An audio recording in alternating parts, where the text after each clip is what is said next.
सभी प्यारे बच्चों को नमस्कार। तो इस वीडियो में क्लास 10th मैथ जो अनसोल्ड पेपर हमारे पास अरिहंत का है, तो इसमें 2024 का सेट नंबर पहला हल करा चुका हूँ। ठीक, यदि आपने इसका वीडियो नहीं देखा तो इस वीडियो का लिंक, यानी जो सेट नंबर पहला है इसका लिंक इस वीडियो के डिस्क्रिप्शन बॉक्स में दे दिया, वहाँ पर जाके आप देख सकते हो।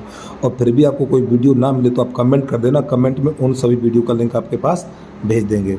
तो इस वीडियो में 2024 सेट नंबर 2 हल कराने वाले हैं। ठीक है, तो ज़्यादा ना समझ तो वीडियो की शुरुआत करते हैं।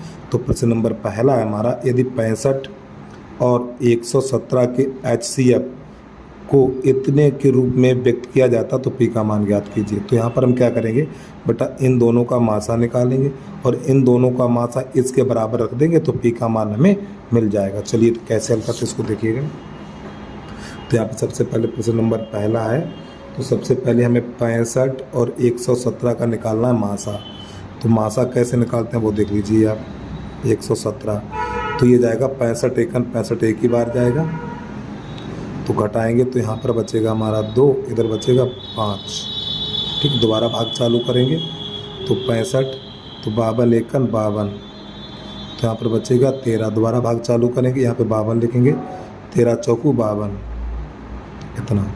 ठीक, 13 चौकू 52, तो मासा बराबर कितना निकला, 13 निकल के आ गया। तो यहाँ पे लिख दीजिए इन दोनों को जो मासा है हमारा, तो यहाँ पे मासा बराबर है 13। तो ये मासा किसके बराबर है, तो जो प्रश्न में दिया हुआ है 65P माइनस 117 बराबर 13, यानी इसके बराबर मासा रख देंगे हम। तो प्यारे बच्चों यहाँ से हम 13 कामन ले लेंगे, यहाँ से हम 13 कामन लेंगे। जब यहाँ से हम 13 कामन लेंगे तो देखो 13 पंजे 65P और 13 निम्मा 117 हो जाएगा हमारा बराबर 13। अब ये 13 से 13 कट जाएगा तो यहाँ पे 1 बचेगा, तो 5P माइनस 9 बराबर 1, 9 को उधर भेजेंगे तो 5P बराबर 1 प्लस 9, तो 5P बराबर हो जाएगा 10 और 5 एकन 5, 5 दूनी 10 और P बराबर 2। ठीक है, तो इसका विकल्प नंबर हमारा B सही हो जाएगा। ठीक है, जल्दी से नोट कर लीजिए। अगला प्रश्न देखिए। तो प्रश्न नंबर हमारा अगला, उसको देखिए अब। प्रश्न नंबर है दूसरा, तो यहाँ पर लिखा हुआ 2 tan 45 बटा 1 प्लस tan स्क्वायर 45 का मान बताना। चलिए समझिए। तो 2 गुणा tan 45 का मान 1 होता तो 1 लगा दीजिए, 1 प्लस tan 45 का मान 1 होता तो 1, यहाँ पे घात 2 तो घात 2 लगा दीजिए, तो 2 एकन 2 और 1 प्लस 1 2 हो जाएगा, तो ये से कट जाएगा, तो इसका आंसर भी 1 आ जाएगा। तो इसका विकल्प नंबर हमारा C सही हो जाएगा और C पे टिक लगा दीजिए आप। चलिए प्रश्न नंबर अगला देखिए। 3 है, 15, 18 और ये 24, इसका लासा ज्ञात करना। 15, 18, 24 का लासा ज्ञात करना है। तो लासा देखिए बेटा, चाहे विकल्प है और चाहे विकल्प अकल से करो चाहे नकल से करो, बस सही होना चाहिए। विकल्प आपका सही होना चाहिए, चाहे नकल से करो चाहे अकल से करो। ठीक है, विकल्प आप कैसे भी लाओ कोई कुछ नहीं देखता। तो इसका लासा निकालें जो कक्षा 4, 5 में आपने निकाले हैं। तो सबसे पहले 2 से काटेंगे, 15 2 में 18 और ये 12 बच जाएगा। फिर इसको 2 से काट दीजिए, 15 में नहीं जाएगा, 9 में नहीं जाएगा, 2 छंग 12। फिर 2 से काटिए, 15 9 2 3 6। फिर 3 से काटिए, 3 पंजे 15, 3 त्रिका 9, 3 एकन 3। अब 3 से काटो, 5 में जाएगा नहीं, 3 एकन 3 और ये 1 और 5 एकन 5, इस प्रकार। ठीक, तो यहाँ पर लिख देना लासा बराबर, गुणा कर लीजिए, 2 दूनी 4, 4 तियों 12, 12 तियाँ 36, 12 तियाँ 36। तो ये हो गया हमारा 36 गुणा 3 गुणा 5। अरे भैया, 2 दूनी 4, 4 दूनी 8, 2 दूनी 4, 4 दूनी 8, 8 तियाँ 24 और 24 तियाँ 72 होगा प्यारे बच्चों, 24 तियाँ 72। यहाँ पे 72 करिए, 72 और गुणा 5। ठीक, जब इसका गुणा करेंगे 5 दूनी 10, हाथ से ले, और 5 7 35 36, तो इसका आंसर आ जाएगा 360। ठीक है, तो 360 इसका विकल्प नंबर D हो जाएगा। लगा दो खटाक से टिक जल्दी से। अब इसके बाद प्रश्न नंबर 4 देखिए।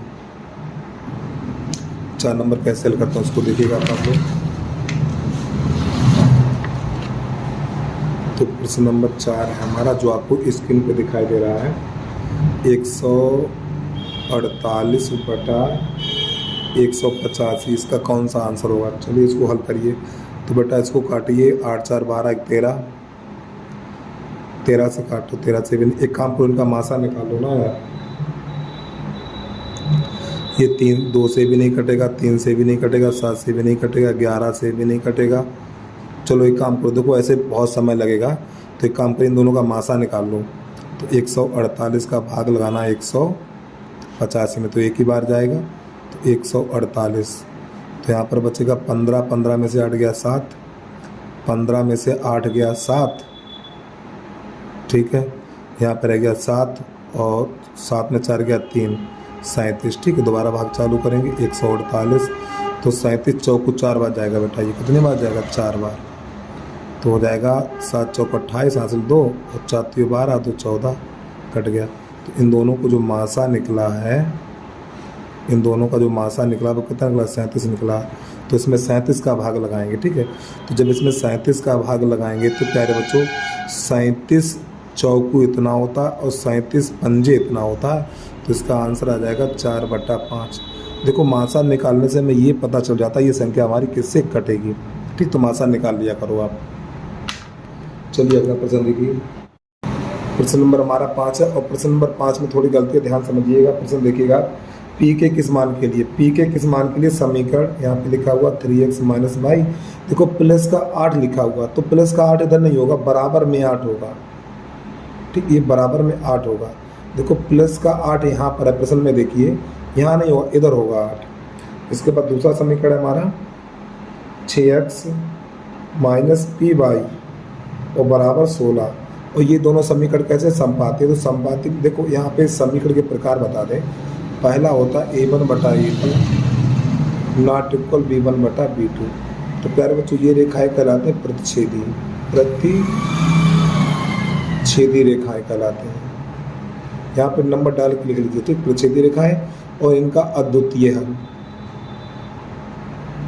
अद्वितीय हल और साथ में संगत, ये 3 चीज़ें ध्यान रखिए इसमें।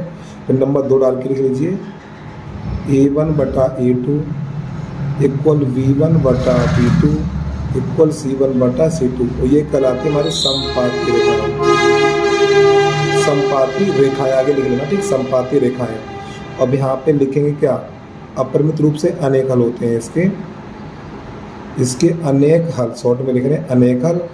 और इसके बाद ये भी संगत होती हैं। ये रेखाएं कैसे समपाती होती हैं, समपाती रेखाओं का अनेक हल होता है और साथ में संगत भी होता है। नंबर 3 डाल के लिख लीजिए a1/a2 इक्वल v1/v2 और नॉट इक्वल c1/c2। और ये रेखाएं होती हैं हमारे समांतर। कैसे होती, समांतर होती हैं। और समांतर रेखाओं को क्या कहते हैं, यानी इनका कोई हल नहीं होता है, कोई हल नहीं, और साथ में ये असंगत होते हैं। ये आगे ध्यान रखिए, आगे मान लो इनको नोट कर लीजिए, ये जब अगले अनसोल्व पेपर हल कराएंगे तो उसमें ये यूज होगा। अब इसी में यूज हो गया है। तो देखो ये दोनों रेखाएं कैसी समपाती हैं, तो समपाती के लिए तीनों बराबर होती हैं। तो यहाँ पे लिखेंगे 3/6, यानी गुणांक लिखा जाता है 3/6, यहाँ पर 1 होता है, तो बराबर -1/-p बराबर 8/16। ये बेटा माइनस से माइनस कट जाएगा। अब यहाँ पे किसी 2 को बराबर कर दे, चाहो तो ये वाले 2 बराबर कर लो, चाहे तो आप ये 2 बराबर कर दो, आंसर 1 ही निकलता है। तो चलो इन दोनों को बराबर कर लीजिए, 3/6 बराबर 1/p। तो 3 × 3, 3 दूनी 6, कैसे गुणा करिए, इसका इसमें इसका इसमें, तो p बराबर 2 निकल के आ जाएगा। ये इसका आंसर आ गया, ठीक। तो p का मान पूछा था, तो p का मान हमारा 2 आ गया, तो इसका विकल्प नंबर सही हो जाएगा, बी सही हो जाएगा, ठीक है। चलिए भाई अगला समझिए। प्रश्न नंबर 6 है। देखो प्रश्न नंबर 6 इसी पे आधारित है, ठीक है। इसमें समान परस्पर समांतर है, तो p का मान कितना होगा। चलिए समझिए, प्रश्न नंबर 6 डाल दीजिए आप लोग। प्रश्न नंबर 6 है, यदि 3x + 2py बराबर 2, 2x + 5y + 1। और यार हमें भी इसमें गलती लग रही है कहीं पर। देखो यहाँ पे समीकरण तो फिलहाल ठीक है हमारे, यानी 3x + 2y और 3x प्लस 2p/, बराबर 2 है। अब इसमें है 2x प्लस 5y और प्लस 1 और इधर बराबर 0 है। तो प्यारे बच्चों, जब भी इस प्रकार के प्रश्नों को हल करेंगे तो ये एक उधर जाएगा हमारा, ठीक है। तो यहाँ पे 2x प्लस 5y बराबर -1, ये समीकरण नंबर 1 है हमारा, ये 2 है। तो यहाँ पे ये दोनों देखिए, ये दोनों समीकरण कैसे समांतर हैं, ये दोनों समीकरण समांतर। तो समांतर होने का प्रतिबंध होता है, होने का प्रतिबंध, समांतर होने का प्रतिबंध होता है a1/a2 इक्वल b1/b2 और नॉट इक्वल c1/c2। ये होता समांतर होने का प्रतिबंध। तो इसके गुणांक लिए जाएंगे, ठीक। तो यहाँ पे देखो, ये तो फ्री हो गया, इससे कोई, क्योंकि ये जो समीकरण नंबर 2 बना इससे बना, तो इससे कोई मतलब नहीं है। तो यहाँ पे 3/2 दिया जाएगा, 3/2। तो इसको लिखेंगे 3/2 बराबर, फिर यहाँ पे देखो 2p/5, 2p/5 और नॉट इक्वल, अब ये लिखेंगे 2/-1, 2/-1। तो प्यारे बच्चों, इन दोनों को बराबर करेंगे, ठीक है। तो यहाँ पे लिखेंगे 3/2 बराबर 2p/5। अब इसका गुणा करा दीजिए, तो इसका गुणा इसमें करिए तो हो जाएगा ये, पल इसका 2 दूनी 4, 4p और 3 पंजे 15, 4 का भाग लगा देंगे तो p बराबर निकलेगा 15/4। ये इसका आंसर है, ठीक है। चलिए जल्दी से नोट कर लीजिए। प्रश्न नंबर देखिए 7। और 7 नंबर कैसे करेंगे उसको देख लीजिए आप।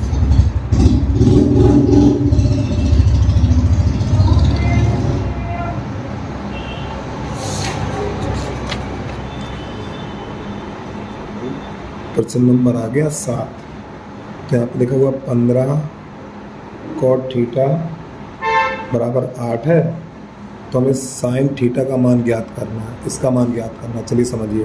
तो देखो बेटा, 15 का भाग लग जाएगा, तो cot थीटा बराबर 8/15 हो जाएगा। अब cot होता क्या हमारा, देखो एक सूत्र आपने देखा होगा, लाल बटे कक्का, ये चीज़। तो cot नीचे लिखा हुआ होता है यहाँ पर। तो cot क्या होता है, आधार बटा लंब। तो इसको लिखेंगे आधार बटा लंब। आधार कितना हो जाएगा, 4 हो जाएगा, और लंब कितना हो जाएगा, 15। तो इसमें कर्ण नहीं पता है, तो पाइथागोरस प्रमेय से निकालेंगे कर्ण। तो कर्ण का वर्ग बराबर आधार का वर्ग प्लस लंब का वर्ग। तो कर्ण का वर्ग बराबर, आधार 8 है तो 8 का वर्ग और प्लस 15 का वर्ग। तो हो जाएगा 64 प्लस 15 का वर्ग 225। इन दोनों को जोड़ेंगे, जब हम इन दोनों को जोड़ेंगे तो ये बन जाएगा हमारा 289 कर्ण का वर्ग बराबर। तो कर्ण का वर्ग बराबर ये हमारा 17 का वर्ग है। तो 17 पे घात 2 से 2 कट जाएगी। तो के बराबर निकाल देना है 17। तो इस प्रकार तो हमसे साइन का मान पूछा गया है। और साइन तो आपको पता ही क्या होता है, साइन थीटा प्यारे बच्चों होता है, ये लिखा हुआ लंब बटा कर्ण। क्या बोलिए, लंब बटा कर्ण। अब देखो प्रश्न में लंब कितना है, लंब हमारा 15 है, 15 लिख दीजिए। और कर्ण हमारा ये निकाल चुका 17। तो बस यही इसका आंसर आ गया, साइन थीटा बराबर निकला 15/17, जो विकल्प नंबर हमारा डी सही हो जाएगा, ठीक है। चलिए जल्दी से नोट कर लीजिए। प्रश्न नंबर 8 देखिए। और प्रश्न नंबर 8 में यहाँ पे 2 त्रिभुज दिए हुए हैं, ठीक है। ये त्रिभुज ABC और त्रिभुज XYZ 2 समरूप त्रिभुज है। यहाँ पे सबसे पहले लिख रहे हैं प्रश्न नंबर 8। यहाँ पे 2 त्रिभुज हैं, एक त्रिभुज ये है और एक त्रिभुज ये है। इस त्रिभुज का नाम ABC और इस त्रिभुज का नाम है XYZ। चलिए, तो कोण A का मान बेटा कितना है, 75 है, और कोण Y का मान 57 है, Y का मान 57 है। तो C का मान कितना होगा, इसका मान बताना। अब मेरी बात को ध्यान समझिए। देखो ये कोण 75 है तो इसका ये 75 होगा, ये कोण 57 है तो इसका ये वाला कोण 57 होगा। अब त्रिभुज के तीनों कोणों का योग 180 अंश होता है, त्रिभुज के तीनों कोणों का योग 180। तो यहाँ पे लिखना है हमें त्रिभुज ABC में कोण A प्लस कोण B प्लस कोण C बराबर 180। और देखो आपको विकल्प करना, अगर लिखने के लिए आए तो लिख के भी बता देंगे, अगर ये विकल्प में है तो आपको ड्रामाबाजी नहीं करनी है। इन दोनों को जोड़िए, इन दोनों को जोड़ो और 180 में से घटाओ, जो आंसर होगा वही हमारा विकल्प हो जाएगा। चलिए समझिए। कोण A का मान 75 है, कोण B का मान 57 है और C का मान हमें पता नहीं, बराबर 180। 80 अंश। इन दोनों को जोड़ेंगे 7 5 12 और 7 5 12 1 13 132 अंश प्लस कोण सी बराबर 180 अंश। 132 को उधर भेजिए तो कोण सी बराबर 180 माइनस 132, तो कोण सी बराबर जैसे घटाएंगे 10 में से 2 जाएगा 8 बचेगा, यहाँ पर रह गया 7 और 7 में 3 गया 4, 48 अंश आंसर निकल के आया। ठीक है, बनाओ भाई जल्दी से आंसर इसका। क्वेश्चन नंबर 8, क्वेश्चन नंबर 8 का है बी। ठीक, सही है। अब प्रश्न नंबर हमारा 9, उसको देखिए 9% कैसे करते हैं हम। तो यहाँ पे लिखा हुआ बिंदु एम -3, 4 की मूल बिंदु से दूरी है। तो देखो -3, 4, ठीक है, ये एक बिंदु दिया हुआ और मूल बिंदु से दूरी पूछी है। तो लिखेंगे मूल बिंदु से दूरी, मूल बिंदु से दूरी बराबर, बेटा इन्हीं का वर्ग करके जोड़ दीजिए, -3 का वर्ग और प्लस 4 का वर्ग। इस प्रकार जब एक बिंदु दिया हो और मूल बिंदु से दूरी पूछी हो, एक बिंदु दिया हो और मूल बिंदु से दूरी पूछी हो, तो इन्हीं दोनों का वर्ग करके जोड़ दीजिए और वर्गमूल निकाल लीजिए। तो हो जाएगा 9 प्लस 16, तो कितना हो जाएगा 25। और आपको पता है 25 को आप लोग क्या लिखते हो, आप लोग क्या बताओ, हर कोई लिखता है 25 को √25 को 5 लिख देगा। ठीक है, तो इसका विकल्प नंबर हमारा ए सही हो जाएगा। चलिए अगला प्रश्न देखिए, प्रश्न नंबर 10। प्रश्न नंबर 10 है हमारा बिंदु -2, 6 और -2, 10 को मिलाने वाले रेखाखंड के मध्य बिंदु के निर्देशांक हैं। तो यहाँ पर लिख लीजिए -2, 10, तो मध्य बिंदु के निर्देशांक यहाँ पे लिखना हमें मध्य बिंदु के निर्देशांक। तो मध्य बिंदु के निर्देशांक का सूत्र होता है x1 + x2 बटा 2, y1 + y2 बटा 2। ये मध्य बिंदु के निर्देशांक होते हैं। तो x1 का मान -2 है, x2 का मान ये भी -2 है बेटा। अब हमने प्लस लगा दिया, x1 का मान -1 और x2 का भी मान -2, तो यहाँ माइनस लगा लीजिए, ये माइनस का चिन्ह है, और बटा 2, y1 का मान 6 और y2 का मान 10 बटा 2। तो ये माइनस माइनस जुड़ जाएगा, तो ये माइनस का 4 बटा 2, ये हो जाएगा 16 बटा 2। 8 और 6 वो 10 और 6 16, ये 16 बना हुआ है। 2 एकन 2, 2 दूनी 4, 2 एकन 2, 2 अट्ठे 16। तो हमारा जो इसका आंसर निकला -2, 8। तो कहाँ पर लगा लीजिए, ठीक -2, 8। तो इसका ए विकल्प हमारा सही हो जाएगा। अब इसके बाद प्रश्न नंबर है अगला, जो काफ़ी बच्चे इस प्रश्न का इंतजार कर रहे थे। चलिए समझिए कैसे करेंगे। प्रश्न नंबर हमारा 11, इसको देखिएगा आप लोग। प्रश्न नंबर 11 में है किसी समबाहु त्रिभुज ABC में एक समबाहु त्रिभुज है और समबाहु त्रिभुज की तीनों भुजाएं बराबर होती हैं। ये भी आपको पता होना चाहिए भाई, समबाहु त्रिभुज की तीनों भुजाएं बराबर होती हैं। इसका नाम लिख लो A, B और ये C। तो प्रश्न अगर AD लंब BC, यानी AD ये लंब BC यहाँ पे लिख लीजिए। देखो जब किसी समबाहु त्रिभुज में लंब डालते हैं तो बेटा ये वाली भुजा और ये वाली भुजा बराबर हो जाएगी, ठीक है। और यहाँ पर कोण बनेगा 90 अंश का। तो ये वाली जो दूरी होगी हमारी, ये वाली दूरी और ये वाली दूरी, ये दूरी और ये दूरी, ठीक है, कैसी होगी, यानी BC की आधी होगी। और समबाहु त्रिभुज की तीनों भुजाएं बराबर होती हैं। तो पहले लिख लें यहाँ पर हम AB बराबर BC और बराबर AC। समबाहु त्रिभुज की तीनों भुजाएं बराबर होती हैं। और ये वाली दूरी है ना हमारी, ये वाली दूरी, तो यहाँ पे इसको कैसे लिखेंगे, BD बराबर DC बराबर AB बटा 2 बराबर BC बटा 2 बराबर AC बटा 2। क्योंकि तीनों भुजाएं बराबर है, इनकी आधी है, कि कोई सी एक ले लो, चाहे ये इसके बराबर कर लो, चाहे ये इसके बराबर कर लो। अब इसको हल कैसे करना देखिएगा। तो यहाँ पर लिखेंगे हम समकोण त्रिभुज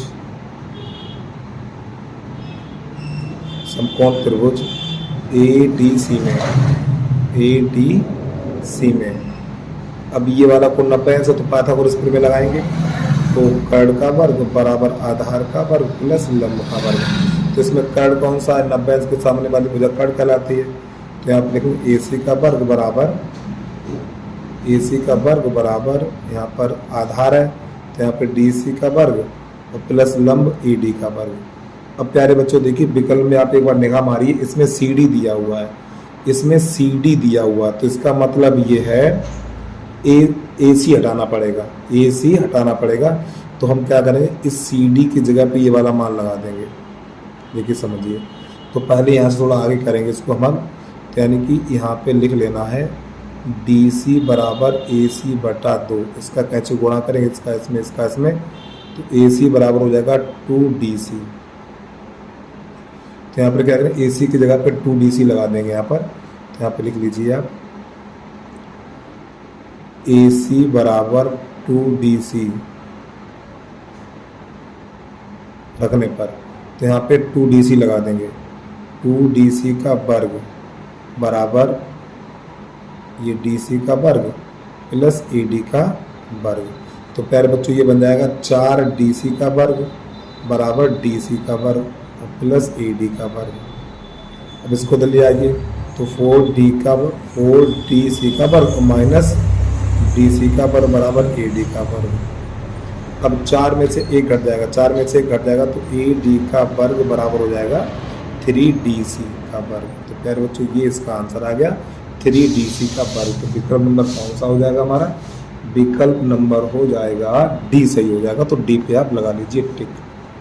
ठीक है, चलिए भाई अगला प्रश्न देखिए, प्रश्न नंबर 12 आ गया हमारा, उसको कैसे हल करते हैं। प्रश्न नंबर 12 है त्रिभुज ABC के शीर्षों के निर्देशांक। एक त्रिभुज है हमारा ये, और इस त्रिभुज के शीर्षों के निर्देशांक दिए हुए हैं यहाँ पे A, B और ये C। तो पहला निर्देशांक है 7,5 और अगला है हमारा 5,7, इसके बाद -3,2। यदि BC का मध्य बिंदु D है, तो प्यारे बच्चों BC का मध्य बिंदु D है, BC का मध्य बिंदु D है, तो AD की माप कितनी होगी, AD का मान कितना होगा ये बताना है। चलिए समझिए, देखो एक त्रिभुज ABC है, A के बिंदु इतने और B के इतने, C के इतने, तो AD का मध्य बिंदु कौन है, D है, तो AD की माप बतानी है। तो सबसे पहले हम क्या करेंगे, D का मध्य बिंदु निकालेंगे। तो यहाँ पे लिख लेना है हमें BC का मध्य बिंदु D के निर्देशांक। तो मध्य बिंदु के निर्देशांक होते हैं x1 प्लस x2 बटा 2 कामा y1 प्लस y2 बटा 2, ये मध्य बिंदु के निर्देशांक होते हैं। अब यहाँ पे क्या BC लिखा ना, तो ये वाले बिंदु लिए जाएंगे। तो x1 का मान 5 है और x2 का मान देखो -3 है और बटा 2 कामा y1 का मान 7 है, y1 का मान 7 है। एक बार बिंदु देख लें सही लिखे हमने, 7,5, 5,7 और -3, हाँ देखो ये गलती हो गई, -3,3 था ये वाला। तो देखो y1 का मान 7 है और y2 का मान 3 है, तो +3 तो बटा 2। अब इसको हल करिए, तो बेटा यहाँ पर बचेगा 2 बटा 2, ये हो जाएगा 10 बटा 2। अब इसको थोड़ा हल करेंगे, 2 एकन 2, 2 एकन 2 और 2 एकन 2, 2 पंजे 10, तो 1,5, यानी कि जो हमारे D का मध्य बिंदु निकला है, इसका जो मध्य बिंदु निकला है 1,5। अब प्रश्न क्या कह रहा है, तो AB की माप यानी कि AD के बीच की दूरी ज्ञात करनी है। तो नई लाइन से लिख दीजिए AD बराबर यहाँ पे लिख लो AD बराबर √x1 माइनस x2 का होल वर्ग प्लस y1 माइनस y2 का होल वर्ग। एक बार प्यारे बच्चों समझिए, हमने इन दोनों के मध्य बिंदु D के निर्देशांक ज्ञात कर लिए। जब हमें D के निर्देशांक मिल गए तो इन दोनों के बीच की दूरी निकाल देंगे, भाई हमारा हो जाएगा आंसर। तो A का बिंदु है 7,5 और D का है 1,5। तो यहाँ पे लगा लीजिए इसमें x1 का मान 7 और x2 का मान 1 का होल वर्ग प्लस y1 का मान 5 और y2 का मान 5 और इधर इसका होल वर्ग। तो प्यारे बच्चों प्लस माइनस कट जाएगा, तो यहाँ पे इसके अंदर बचेगा 6, ठीक, 6 का वर्ग, और 6 का वर्ग कितना होता है 36। तो यहाँ पे 36 और 36 को क्या लिखा जाएगा 6 मात्रक, ये इसका आंसर आ गया। तो कौन सा विकल्प नंबर हो जाएगा हमारा, BC सही हो जाएगा। C पे आप टिक लगा लीजिए। अब इसके बाद प्रश्न नंबर 13 देखिए।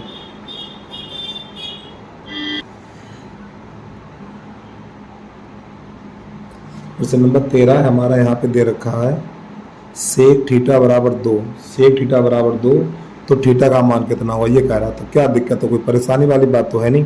अब यहाँ पे देखो सेक देख लीजिए, सेक में एक मान किसका है, देखो सेक 30 का मान होता है √3/2, सेक 60 का मान है ये। सेक थीटा बराबर, तो यहाँ पे लिख देना सेक 60, तो प्यारे बच्चों सेक से सेक चला जाएगा तो थीटा बराबर 60 बचेगा, ये इसका आंसर आ गया। टेबल याद करिए, ये टेबल से प्रश्न आया था। अगला प्रश्न देखिए 14 नंबर कैसे हल करेंगे। 14 में दिया हुआ है cosec square theta minus cot square theta.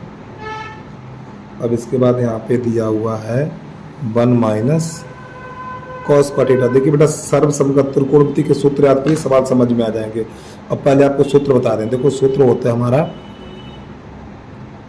Cosec square theta बराबर सूत्र होता है 1 प्लस कॉट स्क्वायर थीटा।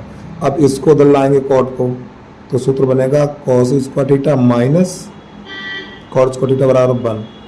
अब समझिए हमारी बात को भैया, तो बेटा इसका मान पूरे का मान कितना बन गया, देखो सूत्र के हिसाब से इसका मान 1 बन गया, तो 1 लगा देंगे। और 1 minus cos square, 1 minus cos square sine square होता भाई।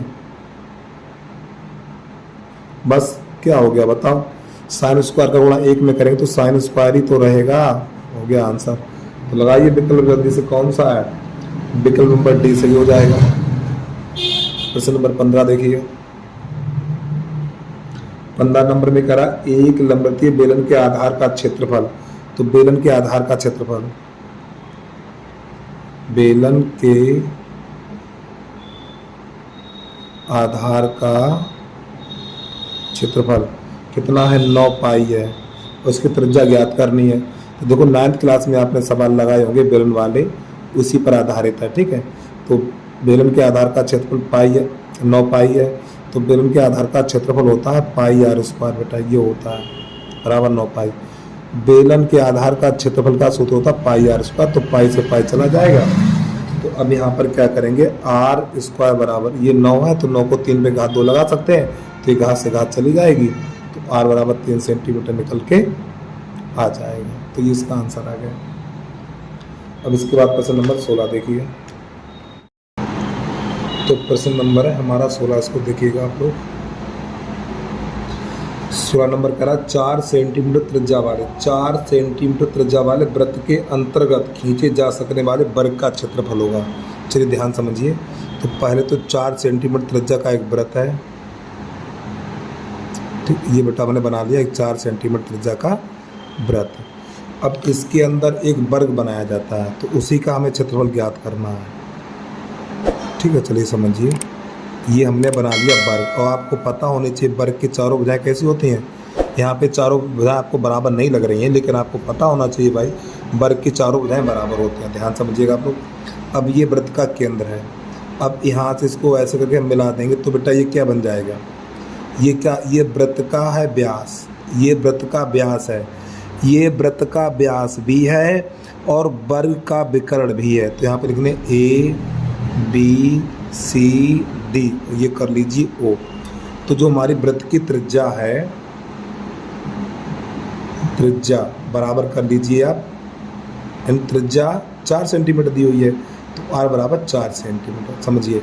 तो वर्ग की चारों भुजाएं बराबर होती हैं, वर्ग की चारों भुजाएं बराबर होती हैं। तो ये वाली भुजा ए कर लीजिए, ये वाली भुजा ए कर लीजिए, और ये भी हमारी ए होगी और ये भी हमारी ए होगी। तो हमें इस वर्ग का क्षेत्रफल ज्ञात करना है। तो सबसे पहले बेटा लिखेंगे वर्ग का विकर्ण, वर्ग का विकर्ण, और वर्ग का विकर्ण कौन सा है, यही तो है बेटा, यही वर्ग का विकर्ण ए सी, ठीक है। और वर्ग का विकर्ण क्या होता बताइए, वर्ग का विकर्ण होता है भुजा √2, ठीक है, यानी कि √2 और ए, वर्ग का विकर्ण होता है भुजा √2 या √2a। अब ए सी बेटा क्या है, ए सी हमारा व्यास है, ए सी क्या व्यास है, तो ये वृत्त यहाँ से लेके यहाँ तो वृत्त की त्रिज्या, यहाँ से लेके यहाँ तो वृत्त की त्रिज्या है, तो ये 4 और ये 4, तो कितना हो जाएगा, 8 हो जाएगा हमारा। फिर √2 का लगा देंगे भाग, तो ए बराबर निकलेगा 8/√2। तो प्यारे बच्चों ए क्या है हमारा, ए है वर्ग की भुजा, ए हमारी क्या वर्ग की भुजा है, तो मैं लिख देना वर्ग का क्षेत्रफल, वर्ग का क्षेत्रफल बराबर होता है भुजा स्क्वायर। भुजा स्क्वायर कितनी भुजा 8 है, सॉरी भुजा किसकी है इतनी, यानी वर्ग की भुजा ए और ए का मान 8/√2 का होल वर्ग कर दीजिए। तो 8 8 ये तो बन जाएगा 64 और इसका अंडू हट जाएगा तो 2 बचेगा, तो 2 1 2 2 3 6 2 दूनी 4, तुम्हारा निकल के आ जाएगा 32 वर्ग सेंटीमीटर। तुम्हारा जो वर्ग का क्षेत्रफल निकलेगा वो 32 वर्ग सेंटीमीटर निकल के आ जाएगा। चलिए भाई जल्दी से नोट कर लीजिए। अब प्रश्न नंबर चलेगा हमारा 17, उसको देखिए आप। इस प्रश्न नंबर 17 में सब, तो प्रश्न नंबर 17 तो उसकी टेबल हमने बना रखी है। तो ये हमारा वर्ग अंतराल और ये बारंबारता। तो हम अगला कॉलम बनाएंगे मध्यमान का। तो मध्यमान कैसे निकलता है, इन दोनों को जोड़ के आधा करते हैं, 3 और 5 8, 8 को आधा करेंगे 4, इन दोनों को जोड़ेंगे 12, 12 का आधा करेंगे 6, इन दोनों को जोड़ेंगे, इन दोनों को जोड़ेंगे 16, 16 का आधा करेंगे 8। या देखिए यहाँ पे 2 2 का अंतर है, 2 2 का अंतर, 2 2 बढ़ाते चलिए, 4 2 6 2 8 2 10। ठीक, इस प्रकार। अब यहाँ से अगला कॉलम बनाएंगे हम x इंटू एफ का, x इंटू एफ, यानी इन दोनों का गुणा करेंगे। तो 4 चौक 16 और 6 दूनी 12 और 8 एकन 8 और 10 तियाँ 30, इस प्रकार। अब यहाँ पे बारंबारता वाले कॉलम को जोड़ेंगे तो यहाँ पे देखेंगे सिग्मा एफ बराबर, इसे जोड़िए, 4 2 6, 6 और 1 7, 4 2 6, 6 1 7, 7 3 10। ठीक, अगला देखिए। अब इसके बाद इसको जोड़ेंगे तो इसके जोड़ को लिखते हैं सिग्मा एक्स एफ लिखते हैं इसके। ठीक है, तो समझिए बेटा, इन दोनों को जोड़ेंगे तो ये 20 हो जाएगा, 20 30 50, 50 में जोड़ेंगे 16 तो ये हो जाएगा हमारा 66। अब जो हमारा सूत्र होता है उसको देखिए, समांतर माध्य बराबर सिग्मा एक्स एफ और बटा सिग्मा एफ। तो मान लगा दीजिए इसका मान 66 है और बटा 10। अब इसमें 10 का भाग लगाएं तो 6.6 निकल के आ जाएगा इसका आंसर। तो इसका विकल्प नंबर हमारा हो जाएगा सी, सही हो जाएगा। चलिए जल्दी से नोट करिए। अब इसके बाद विकल्प नंबर हमारा है 17, उसको देख 18 कैसे उसको हल करते हैं। तो प्रश्न नंबर 18 है हमारा। तो 18 में क्या कहा, एक पासी को एक बार फेंका जाता है। जब प्यारे बच्चों एक पासी को एक बार फेंका जाता तो कुल परिणाम 6 होते हैं। तो सबसे पहले लिख लीजिए कुल परिणाम,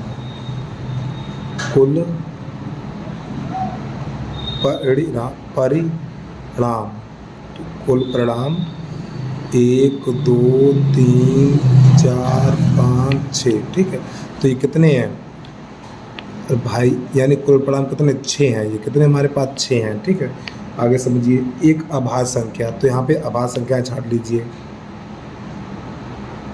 अभाज्य संख्या जो किसी से ना कटे। ठीक, अभाज्य संख्या कौन कौन से इसमें 2 है 3 है 5 है। तो प्यारे बच्चों ये हमारा कुल परिणाम है। तो कुल परिणाम कितना है 3 है। ये अनुकूल परिणाम है, तो अनुकूल परिणाम कितने हैं 3 है। तो प्रायिकता लिखेंगे पी ई बराबर अनुकूल परिणाम बटा कुल परिणाम, अनुकूल परिणाम बटा कुल परिणाम। ठीक है, तो अनुकूल परिणाम कितने 1 2 3, तो 3 लिखेंगे और कुल परिणाम कितने 6, तो 6 लिखेंगे। तो 3 एकम 3, 3 दूनी 6। तो जो इसकी प्रायिकता आ गई पी ई बराबर 1/2। तो ये इसका आंसर आ गया। तो विकल्प नंबर आप बी पे टिक लगा लीजिए अपना। ठीक है, चलिए प्रश्न नंबर देखिए 19। प्रश्न नंबर 19 कैसे करते हैं उसको भी देख लीजिए आप। तो प्रश्न नंबर 19 है हमारा, यदि किसी आवृत्ति वितरण का माध्य 20.5 है, माध्यिका 21 है, तो बहुलक ज्ञात कीजिए। तो प्यारे बच्चों इसके लिए एक सूत्र होता है, उसको लिख लीजिए। प्रश्न नंबर 19, और सूत्र को भूलना नहीं, याद कर लीजिए आप, 2-3 जगह लिख लीजिए आप। 3 गुणा माध्यक, 3 गुणा माध्यक बराबर, माध्यक को बहुलक माध्यक को माध्यिका कहते हैं। ठीक है, माध्यक को माध्यिका भी कहते हैं, बहुलक 3 गुणा माध्यक बराबर बहुलक प्लस 2 गुणा माध्य। ये प्यारे बच्चों होता सूत्र। अब मान लगा दीजिए। तो देखो उसमें माध्य कितना है, माध्यिका कितनी 21 है, तो 2 गुणा 21 बराबर बहुलक तो हमें ज्ञात ही करना है, तो प्रश्न में कहाँ से दिया होगा। और 2 गुणा माध्य कितना है, माध्य हमारा 20.5, इसको हल करिए अब। तो 21 दूनी 42, तो ये हो जाएगा बहुलक, प्लस गुणा करिए 5 दूनी 10 की 0, 5 दूनी 10 की 0 वहाँ से लेकर, और 20 दूनी 40, और 40 और 1 41, और दशमलव से पीछे 1 अंक, तो यहाँ पे ये 41 बन जाएगा प्यारे बच्चों। कितना बन जाएगा 41। अब 41 को तो ले आएंगे, तो 42 माइनस 41 और बराबर बहुलक। तो बहुलक बराबर क्या बचेगा, अरे भैया 42 में से 41 घटाएंगे 1 बच जाएगा। लो प्रश्न नंबर हो गया 19 भी कंप्लीट। और प्रश्न नंबर 19 कहीं पे गलती हो गई यार इसमें, हाँ गलती ये हो गई है, यहाँ पे 3 लिखा हुआ था, हमने 2 कर दिया, माफ़ी चाहता हूँ प्यारे बच्चों। 21 या 63 होगा, 21 या 63, 21 या 63, ठीक है। यहाँ पे 3 कर लीजिए, यहाँ पे 6 कर लीजिए। जब इसको घटाएंगे तो कितना बचेगा, यहाँ पर ये बचेगा हमारा 22, ठीक है। 3 में से 1 जाएगा तो 22 बचेगा, ठीक, 22 कर लीजिए। तो इसमें विकल्प नंबर डी हमारा सही हो जाएगा, ठीक। चलिए अगला समझिए आप। प्रश्न नंबर हमारा 20 है, निम्नलिखित में से कौन सी किसी घटना की प्रायिकता नहीं हो सकती। तो इस प्रश्न को कैसे करना देखिए। तो हमारी एक आशंका होती है, यहाँ पे आपको लिख लेना है जो PE, ठीक है, अभी समझा देंगे, पहले लिखने इसको हम।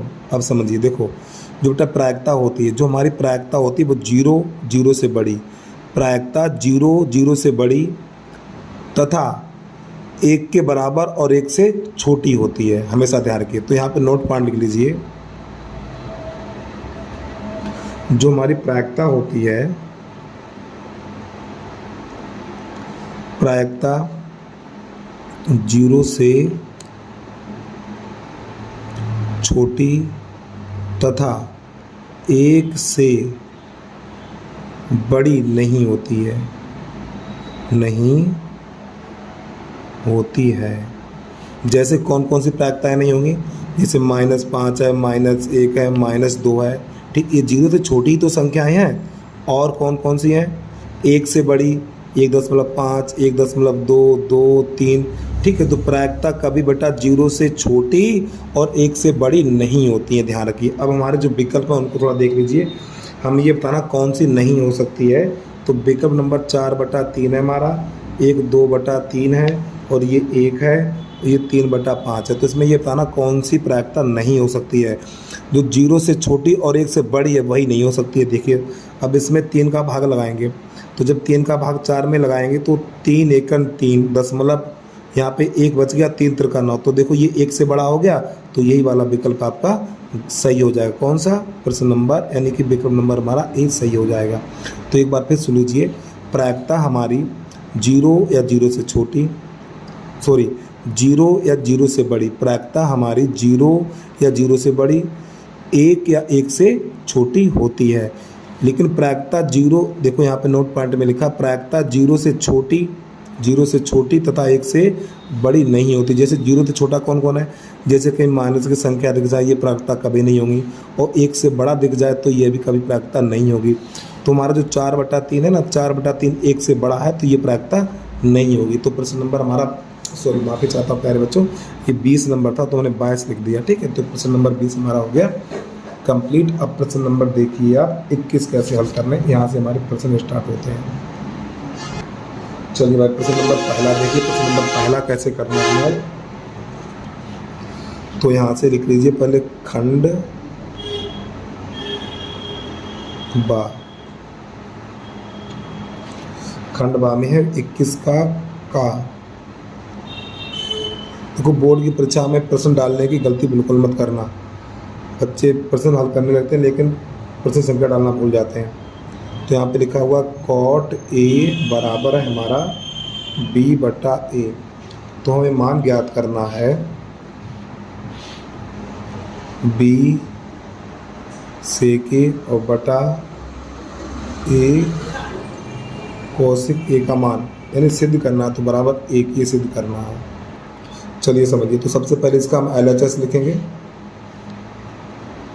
LHS बराबर B सेक A बटा A कॉसिक A।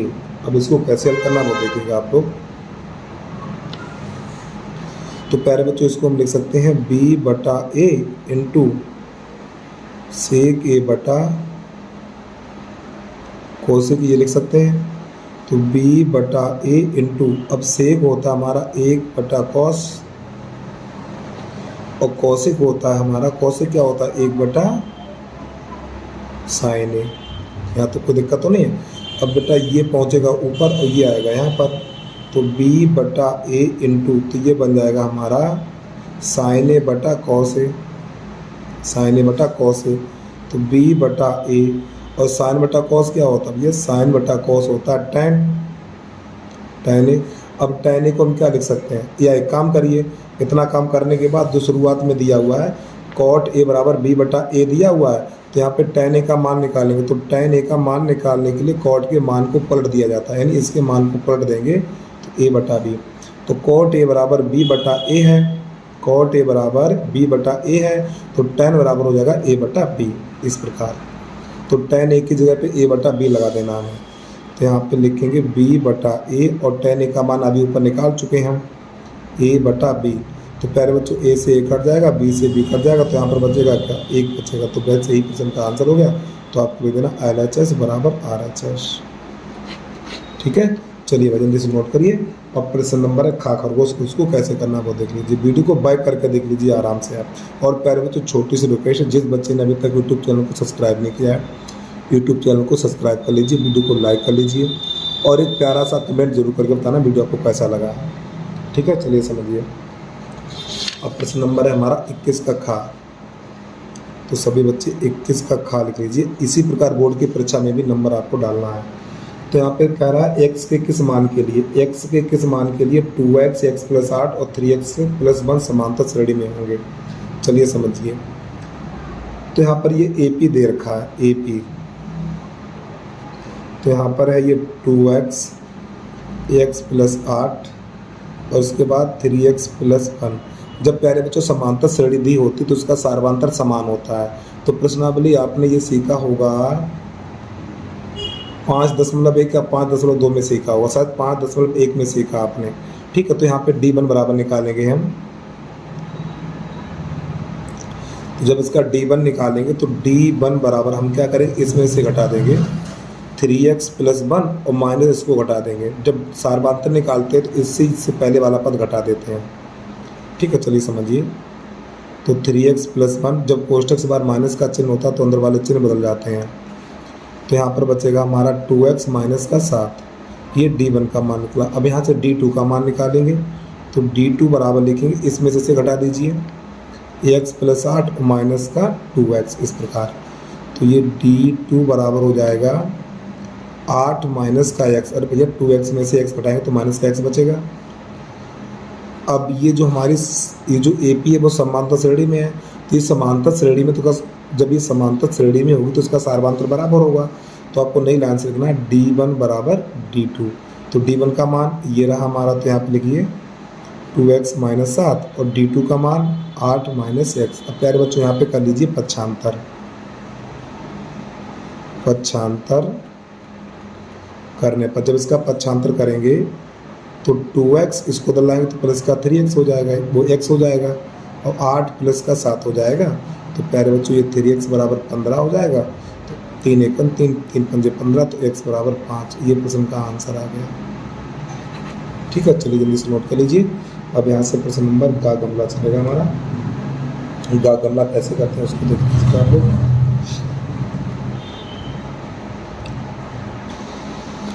तो प्रश्न नंबर है तीसरे का, वो 21 का गा गमला।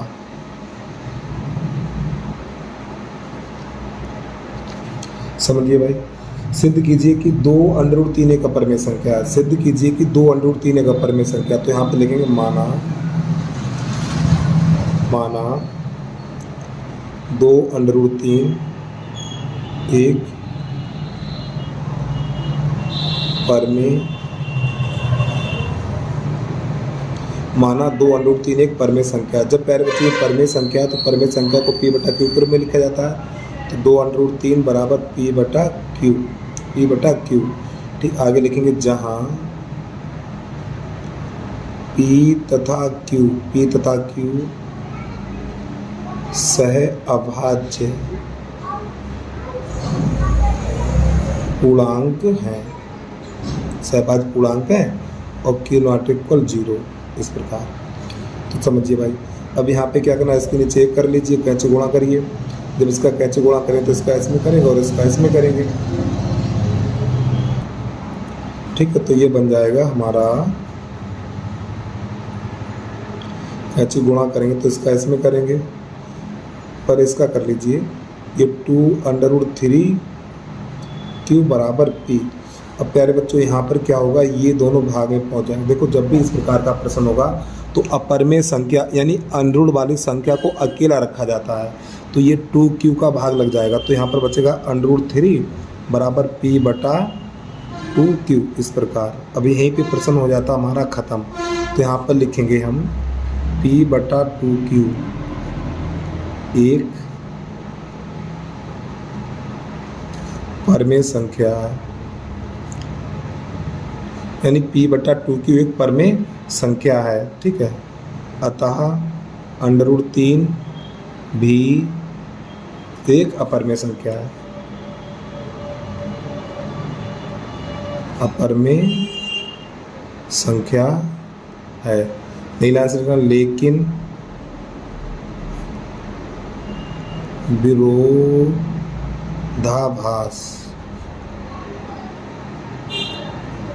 प्रमेय से, लेकिन विरोधाभास प्रमेय से √3 एक अपरमेय संख्या है। सॉरी प्यारे बच्चों, माफी चाहता हूँ, √3 भी एक परमेय संख्या है। ठीक, अपरमेय लिखना परमेय संख्या है, लेकिन विरोधाभास प्रमेय से √3 एक अपरमेय संख्या है, अपरमेय संख्या है। ठीक है, इसलिए 2√3 भी एक अपरमेय संख्या है। ठीक, ये हमारा हो गया प्रश्न हल। चलिए भाई जल्दी से नोट कर लीजिए। अब प्रश्न नंबर चलेगा हमारा 21 के बाद घा घड़ी, उसको भी देख लीजिए आप। तो प्रश्न नंबर है 21 का घा घड़ी। ये क्या कह रहा है, इसको देखिए। तो यहाँ पे प्रश्न कह रहा है एक घन का आयतन 729 घन सेंटीमीटर है, इसका संपूर्ण पृष्ठीय क्षेत्रफल कितना होगा। तो यहाँ पे लिखें घन का आयतन, घन का आयतन बराबर है 729। तो प्यारे बच्चों घन का आयतन होता है भुजा क्यू। ठीक है, भुजा क्यू तो बराबर 729 है। तो यहाँ पे भुजा को a मान लीजिए चाहे x मान लीजिए, तो x पे घात 3 बराबर 729, इस प्रकार। ये किसका घन है, हमारा 9 का घन है। तो x पे घात 3 बराबर 9 पे घात 3, घात से घात चली जाएगी तो x बराबर 9। अब प्रश्न ये कह रहा है घन का संपूर्ण पृष्ठीय क्षेत्रफल। तो नई लाइन से लिखेंगे हम घन का संपूर्ण पृष्ठीय क्षेत्रफल। तो घन का संपूर्ण पृष्ठीय क्षेत्रफल होता है 6 गुणा भुजा स्क्वायर। ये इसकी भुजा हमारी 9 है, तो यहाँ पे लिखना 6 गुणा 9 का वर्ग, तो हो जाएगा 6 गुणा 81 गुणा कर दीजिए, 6 एकम 6 और 6 48 वर्ग सेंटीमीटर। ये इसका आंसर आ गया। ठीक है, चलिए भाई जल्दी से नोट कर लीजिए। अब प्रश्न नंबर घा घड़ी के बाद चलेगा हमारा यहाँ खाली।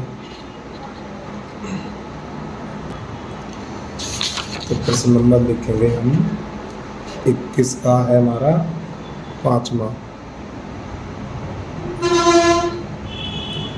बिंदु 2, -3 और -4, 6 को मिलाने वाले रेखाखंड 1:2 के अनुपात में अंतः विभाजन करने वाले बिंदु के निर्देशांक ज्ञात कीजिए। चलिए समझिए, ये तो आपने कर ही लिया होगा, लेकिन बेटा ये हमारा वीडियो अच्छे बच्चे भी देखते हैं, जो थोड़े कमजोर टाइप के, हर प्रकार का बच्चा वीडियो देखता है, इसलिए हम एक प्रश्न बता के चलेंगे। ठीक है, चलिए समझिए, ये हमारे 2 बिंदु होगा, तो नई लाइन से लिखना अनुपात।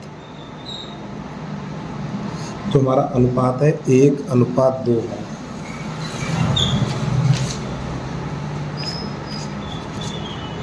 तो यहाँ पर ये वाला मान होता है x1 का, ये वाला मान होता है y1 का, ये वाला मान x2 का, ये वाला मान y2 का, और ये वाला मान m1 का और ये वाला मान m2 का।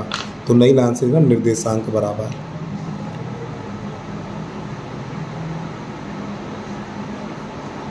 निर्देशांक बराबर सूत्र है हमारा x1 m2 x2 m1 बटा m1 प्लस m2 का मान।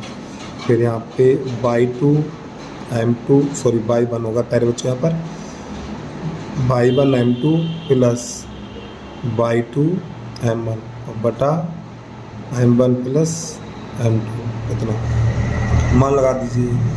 x1 का मान कितना है, x1 का मान 2 है तो यहाँ पे 2 लगा दीजिए, m2 का मान 2 है तो 2 लगा दीजिए इस प्रकार, प्लस x2 का मान देखिए -4 है तो -4, m1 का मान 1 है तो यहाँ पे गुणा 1 और बटा m1 प्लस m2 यानी 1 प्लस 2। y1 का मान -3 है क्या, हाँ -3 है यहाँ पर ये, तो y1 का मान -3, m2 का मान 2 है प्लस y2 का मान 6 है और m1 का मान 1 है और बटा हो जाएगा हमारा m1 का मान 1 और 2 यानी 1 प्लस 2 इस प्रकार। अब इसको थोड़ा हल कर दीजिए तो प्यारे बच्चों 4 प्लस माइनस माइनस ये भी 4/3 हो जाएगा, ये माइनस का 6 हो जाएगा और ये प्लस का 6 हो जाएगा और बटा 3। क्या बात, सवाल बड़ा खतरनाक निकला यार ये। चलिए ये इससे कट जाएगा, ये इससे कट जाएगा तो ये बचेगा 0/3, ये 0/3।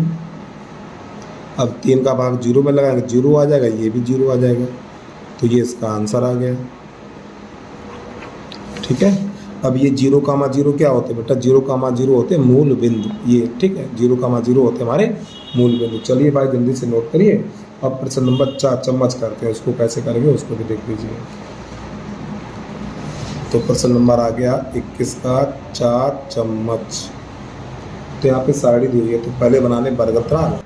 तो प्यारे बच्चों इतने हमने टेबल बना लिए। देखो जो आवृत्ति होती है ना, आवृत्ति को बारंबारता बोलते हैं, ठीक है। अब मध्यमान कैसे निकालते हैं, इन दोनों को जोड़ के आधा करते हैं, 10 और 0 10 रहेगा, 5 हो जाएगा हमारा। फिर ये इन दोनों को जोड़ेंगे 30 30 का आधा 15। अब यहाँ पे देखिए 10 10 का अंतर, 10 10 जोड़िए 5 10 15, 15 में 10 जोड़िए 25, और 25 में 10 जोड़िए 35, और 35 में 10 जोड़िए 35 में 10 जोड़िए 45। ठीक है, अब यहाँ पे क्या करना वो देख लीजिए। अगला कॉलम बनता है हमारा x इंटू एफ का, यानी इन दोनों का गुणा करेंगे तो 8 पन्ना 40, अब ये हो जाएगा 180, 15 दूनी 30 सही है, ये हो जाएगा 250।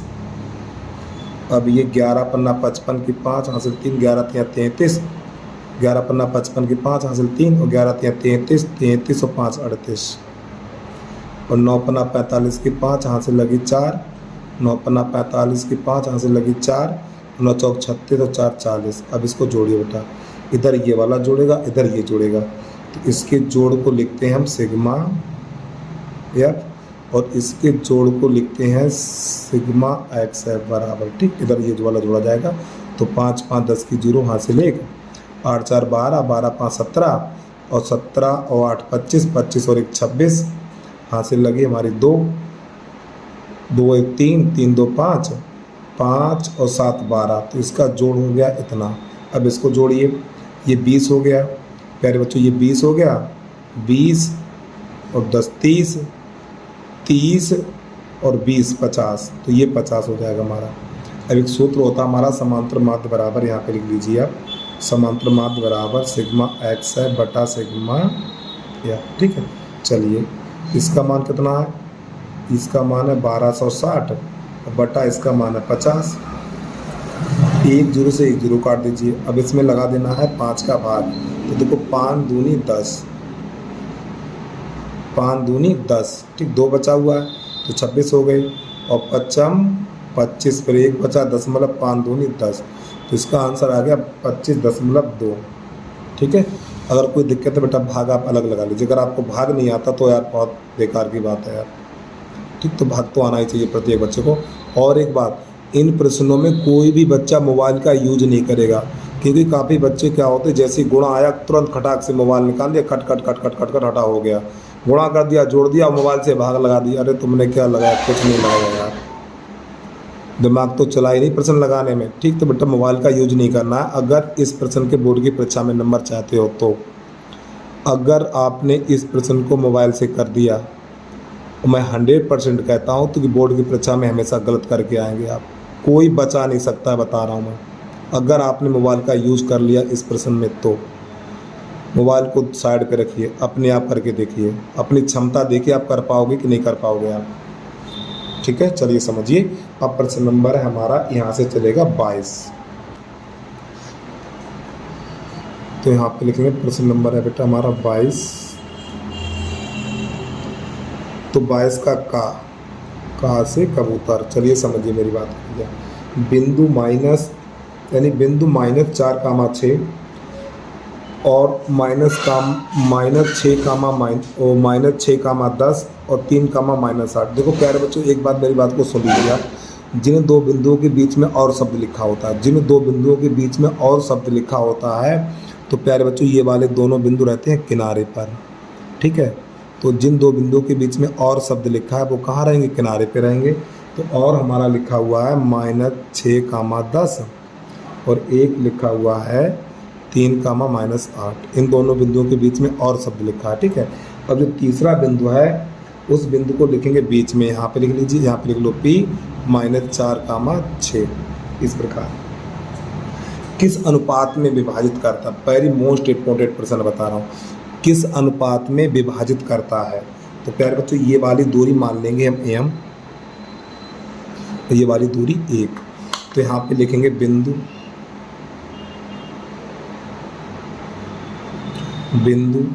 -6, 10, और इसके बाद 3, -8, और नई लाइन से लिखेंगे अनुपात बराबर कितना, m/1। अब प्यारे बच्चों देखो ये जो बिंदु है हमारा, ये कहलाती है भुज, ये कहलाती है भुज, ये कहलाती कोट। तो चाहो तो इसकी भुज लिख लो या फिर कोट लिख लो, एक चीज़ लिखो, चाहे इसकी भुज लिखो चाहे कोट लिखो। हम क्या करेंगे, इसकी कोट लिखेंगे। ठीक है, तो यहाँ पे इसकी कोट कितनी है, 6। देखो जब निर्देशांक लिखते हैं तो प्यारे बच्चों ये होती है हमारी भुज। अरे भाई समझिए, जो निर्देशांक होता है हमारा, निर्देशांक को या पूछे बता बेटा निर्देशांक क्या होते हैं, तो x, y। निर्देशांक क्या होते हैं, x, y। तो x कहलाती है हमारी भुज और y कहलाती है हमारी कोट। ठीक है, इसी प्रकार ये भुज है, ये कोट है, ये भुज और ये कोट है हमारी। तो इसमें हम क्या करेंगे, इसकी हम लिखेंगे कोट, ये कोट लिखेंगे। तो आप लिखेंगे 6 बराबर, और सूत्र में कोट कौन तो होती है, सूत्र में कोट होती है हमारी y1 m2 y2 m1 और बटा m1 + m2, ये सूत्र वाली कोट होती है। अब इसको हल कर दीजिए, मान लगा दीजिए आप।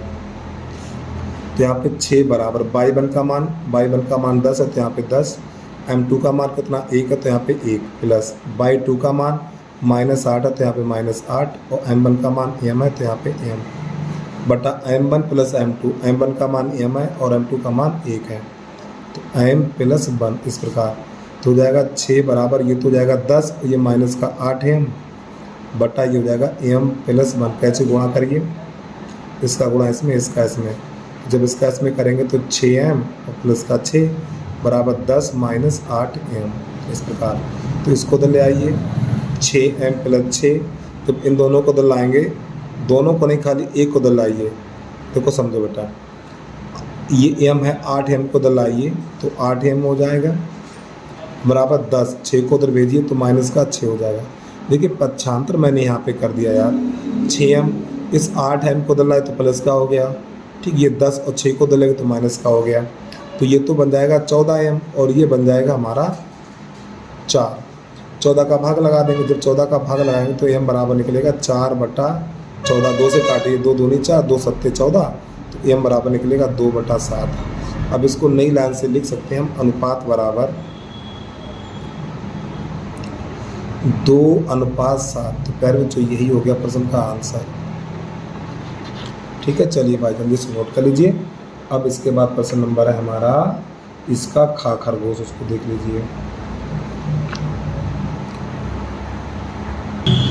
अब इसको हटा दे रहा हूँ, ठीक। वीडियो बाइक करके देख लीजिए, आपको कहीं नहीं जाएगा, ठीक। वीडियो आराम से देखिए, एक बार नहीं 4 बार देखिए आप। प्रश्न नंबर है हमारा 22 का खा खरगोश। ये क्या करा, देखिए भाई इसको। तो कह रहा एक बिंदु ए से जो एक वृत्त के केंद्र से 7.5 सेंटीमीटर की दूरी पर है। तो प्यारे बच्चों, मेरे पास प्रकाल नहीं है, हम हाथ से काम कर रहे हैं, ठीक। लेकिन आप लोग चित्र अपने प्रकाल से बनाइएगा आप लोग। ये हमारा एक वृत्त है जिसका केंद्र O है। तो वृत्त के केंद्र से एक बार प्रश्न को पूरा पढ़ लें। एक बिंदु ए से जो एक वृत्त के केंद्र से 7.5 सेंटीमीटर की दूरी पर है। वृत्त पर स्पर्श रेखा की लंबाई 6 सेंटीमीटर। वृत्त की त्रिज्या ज्ञात कीजिए। समझिए, यहाँ पर एक बिंदु ए है, इसको यहाँ से ऐसे करके मिला देंगे, यहाँ पे लिख देंगे ए, ठीक। इसकी जो लंबाई है वो 7.5 सेंटीमीटर है। और वृत्त की स्पर्श रेखा, ये स्पर्श रेखा है हमारी, और वृत्त की स्पर्श रेखा की लंबाई यानी ये स्पर्श बिंदु कहलाता है हमारा। वृत्त की स्पर्श रेखा की लंबाई है कितनी, 6 सेंटीमीटर। तो यहाँ पर लिख लीजिए 6 सेंटीमीटर।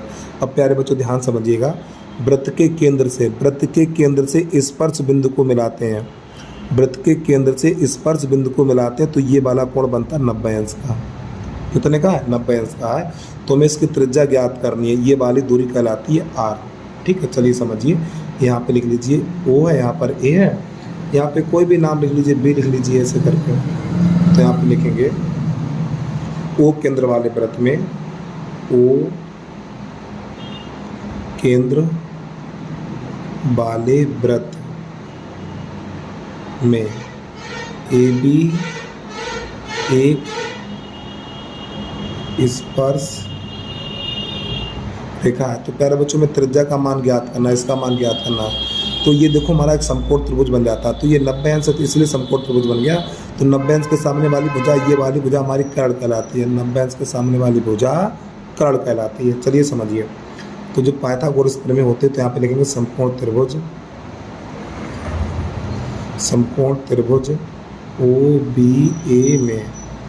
OBA में, ठीक है। तो यहाँ पे पाइथागोरस प्रमेय लगाएंगे, तो कर्ण का वर्ग, आधार का वर्ग प्लस लंब का वर्ग।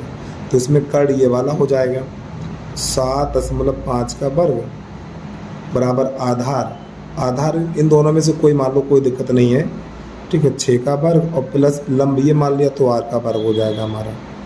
इसको हल कर दीजिए। तो 75 का वर्ग कितना होता है, 5 25 और 7 8 56, और 10 से पीछे 1 अंक है तो 2 अंक हो जाएंगे। देखिए समझा दूं मैं आपको थोड़ा। तो बेटा इकाई के स्थान पर 5 हो तो वर्ग कैसे निकालते हैं। तो इकाई के स्थान पर 5 हो तो वर्ग कैसे निकालते हैं। जैसे आपको 15 का वर्ग निकालना है, 25 का वर्ग निकालना है, 35 का वर्ग निकालना है, 75 का वर्ग निकालना है, 65 का वर्ग निकालना है, 85 का वर्ग निकालना। ध्यान समझिएगा, 5 का वर्ग 25। अब यहाँ पर 1 है ना, फिर 1 से बढ़ा के संख्या लेनी है 2, इन दोनों गुणा करिए, 2 2 1 2, इतना हो गया 5 25। 2 से बढ़ा के यानी 2 से आगे वाली संख्या लेंगे 3, फिर इन दोनों गुणा करेंगे, 3 दूनी 6, तो 25 का इतना हो गया 5 25। अब यहाँ पे 3 है, 3 से बढ़ा के लेंगे 4 और 4 3 12, तो ये 35 का वर्ग हो गया 5 25। 7 से बढ़ा के लेंगे 8, एक बढ़ा के लेंगे तो 8 7 56, ठीक है। तो ये 5 25, 6 से बढ़ा के लेंगे 7, यानी एक बढ़ा के लेते हैं, तो 7 छक्का 42, इस प्रकार, ठीक है। तो उम्मीद है आपको समझ में आ गया होगा। तो इसी संख्या का वर्ग मैंने ऐसे करके निकाल दिया। देखो 5 का वर्ग 5 का वर्ग 25, 7 से बढ़ा के 8 और 8 7 56, और 10 से पीछे 1 अंक है तो 10 से पीछे 2 अंक हो जाएंगे हमारे, तो ये हो जाएगा 36 बराबर r²। अब इसको इधर भेजेंगे, जब हम इसको इधर भेजेंगे तो प्यारे बच्चों ये हो जाएगा हमारा 56.25 माइनस का 36 बराबर r²। इतना थोड़ा और समझिए। तो जब इसमें से इसे घटाएंगे तो ये बचेगा हमारा r² बराबर 20.25, इस प्रकार। और प्यारे बच्चों ये हमारा वर्ग किसका है, r² बराबर 4.5 का वर्ग है, ये हमारा 4.5 का वर्ग है। इससे ये कट जाएगा तो r बराबर 4.5 सेंटीमीटर निकलेगा। ये इसका आ गया आंसर, ठीक है। तो उम्मीद है आपको समझ में आ गया होगा भैया। चलिए भाई जल्दी से नोट कर लीजिए। अगला प्रश्न देखिए। और प्यारे बच्चों, एक बार फिर आपसे कहना चाहते हैं, जो बच्चा यूट्यूब चैनल पर पहली बार आया है तो यूट्यूब चैनल को सब्सक्राइब करके बेल आइकन घंटी को प्रेस कर लीजिए और ऑल पे सिलेक्ट कर लीजिए। ऑल पे सिलेक्ट करने से ये फ़ायदा है, जब भी हम यूट्यूब पर वीडियो अपलोड करेंगे तो सबसे पहले यूट्यूब के द्वारा नोटिफिकेशन आपके पास पहुँच जाएगा। तो बेल आइकन घंटी के साथ साथ, यानी कि सब्सक्राइब के साथ साथ बेल आइकन घंटी को प्रेस करके ऑल पे सेलेक्ट कर लीजिए और वीडियो को लाइक कर लीजिए और साथ में प्यारा सा कमेंट भी कर दीजिए। यार कमेंट में कोई कंजूसी नहीं चलेगी, कमेंट में कुछ भी लिख लीजिए, हाय हेलो जो भी लिखना चाहें आप लिख दीजिए। आप कमेंट प्रत्येक बच्चा करिए आप, ठीक है। चलिए 22 का खा खरगोश के बाद चलता है हमारा गा गमला, उसको देखिए कैसे हल करते हैं अब हम। तो प्रश्न नंबर है हमारा 22 का गा गमला, ठीक है, 22 का गा गमला। चलिए समझिए भैया। प्रश्न कह रहा है सिद्ध कीजिए कि, प्रश्न कह रहा है सिद्ध कीजिए कि किसी त्रिभुज की दो भुजाओं को एक ही अनुपात में विभाजित करने वाली रेखा त्रिभुज की तीसरी भुजा के समांतर होती है। ये सिद्ध करना हमें। तो यहाँ पर क्या करेंगे, एक त्रिभुज बनाएंगे और आपको त्रिभुज पटरी से खींचना, नहीं तो हमारी तरह आप भी खींच दो, ठीक है। इसका नाम है ए बी और ये सी, ठीक। अब यहाँ से एक रेखा मान लो खींचे, इसके समांतर नहीं खींचे, ठीक। एक मैंने रेखा खींच दी इस प्रकार, ये इसका नाम डी और ये ई, इसके समांतर नहीं है। तो यहाँ पे दिया हुआ है, आप प्रश्न लिखेंगे, दिया है ए डी बटा डी बी, यानी ए डी बटा डी बी और ए ई बटा ई सी, ठीक है। और सिद्ध करना है, सिद्ध करना है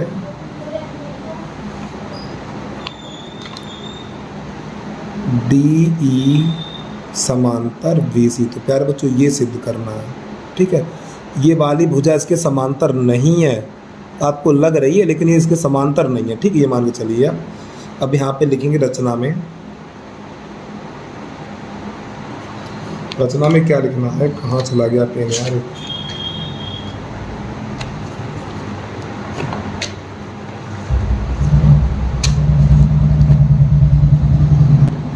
रचना में क्या लिखना है, देखो इसके समांतर, प्यारे बच्चों इसके समांतर एक रेखा खींचेंगे, ठीक। इसके समांतर नहीं है यार, ये हम कह रहे हैं ना, ये वाली भुजा इसके समांतर नहीं है, इसके समांतर हम खींचेंगे यहाँ से, ठीक है। चलिए समझिए, ऐसे करके समझ लीजिए। हमने इसके समांतर यहाँ पे लिख लो, या लिख लीजिए आप ऐसे करके, या ठीक समझिए। तो यहाँ पे लिखेंगे, रचना में लिखेंगे बी सी लिखिए ना, बी सी समांतर डी एफ खींचा, ठीक। जब यहाँ पे उपपत्ति लिख लीजिए आगे ऊपर, उपपत्ति, ठीक है।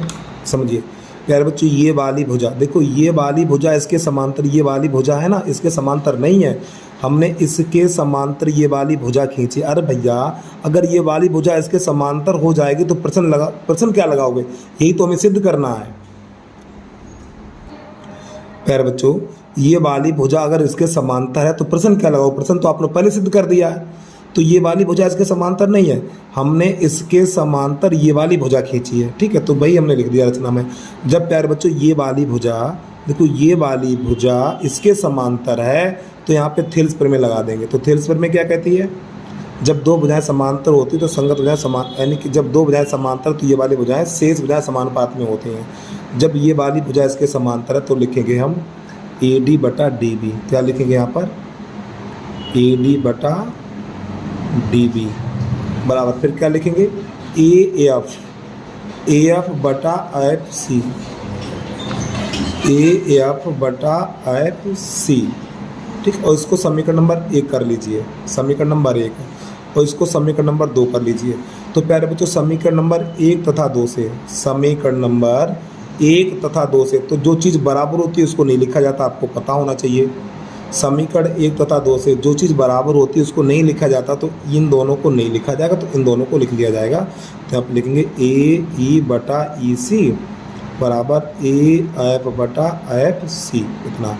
अब दोनों पक्षों में एक जोड़ेंगे तो यहाँ पर लिखेंगे दोनों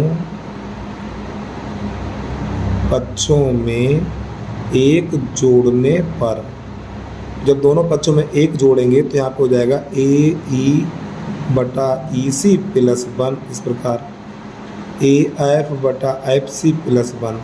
अब इसके नीचे कर लो इसका इसमें ए ई प्लस ई सी और बटा ई सी बराबर इसके नीचे करेंगे इसका इसमें तो A F plus F C बटा एफ सी, इस प्रकार। अब मेरी बात को ध्यान समझिए, यहाँ पे क्या लिखा हुआ ए ई प्लस एफ सी, ए ई प्लस, देखो दिमाग में जोड़ डालिए यहाँ पर, ए एफ प्लस ई सी, देखो ए एफ, यार बच्चों देखिए ज़रा ध्यान से, यहाँ पे क्या लिखा ए एफ प्लस ई सी, देखो A F plus sorry A E plus E C, तो ये पूरा ए सी हो जाएगा। तो इसकी जगह क्या लिखेंगे, इसकी जगह लिखेंगे ए सी बटा ई सी बराबर। अब यहाँ पे देखिए, यहाँ पे लिखा हुआ A F plus F C, देखो ए एफ और प्लस एफ सी, तो पूरा ए सी ये भी हो जाएगा, ए सी बटा एफ सी। तो प्यारे बच्चों ए सी से ए सी कट जाएगा तो यहाँ पर एक बचेगा। अब यहाँ पे कैचे गुणा कर दीजिए, जब यहाँ पर हम कैचे गुणा करेंगे तो इसका इसमें तो हो जाएगा एफ सी बराबर ई सी। अब प्यारे बच्चों इसका मतलब क्या हुआ, यानी एफ सी बराबर एफ ई। चित्र में देखिए एफ सी यानी एफ सी बराबर ई सी। तो इसका मतलब ये है कि जो ये दोनों बिंदु हमारे वो कैसे समपाती हैं। तो नई लाइन से लिखना हमें इसके नीचे, तो आप लिखेंगे अतः ई तथा एफ बिंदु समपाती हैं। समपाती का अर्थ है कि एक ही बिंदु हैं, ये बिंदु कैसे हैं, एक ही बिंदु हैं। ई तथा एफ समपाती बिंदु हैं, ठीक है। इसलिए डी ई समांतर बी सी, ये हमारा हो गया प्रश्न हल, ठीक है। तो उम्मीद है आपको समझ में आ गया। और प्यारे बच्चों सबसे सरल तरीका इसका यही है, ठीक है। चलिए जल्दी से नोट कर लीजिए। अब इसके बाद प्रश्न नंबर है हमारा 22 का, कौन सा है, गागमला के बाद घाघड़ी आएगा, इसको देख लीजिए आप। तो प्रश्न नंबर है 22 का घाघड़ी, चलिए समझिए। तो प्रश्न कह रहा 2 अंकों की एक संख्या में अंकों का योग 12 है। तो यहाँ पे पहले लिखेंगे माना इकाई का अंक y तथा दहाई का अंक x है, ठीक है। तो नई लाइन से लिखना अभीष्ट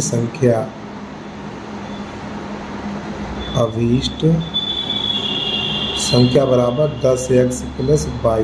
ये अब हम प्रश्न के अनुसार चलेंगे। तो प्रश्न कह रहा है अंकों का योग 12 है, ठीक है। तो x प्लस वाई बराबर लिखेंगे 12, ax प्लस वाई बराबर 12, ये समीकरण नंबर पहला हो गया। अब इसके बाद आगे प्रश्न कह रहा है, क्या कह रहा है यार, हाँ, अंकों का स्थान बदल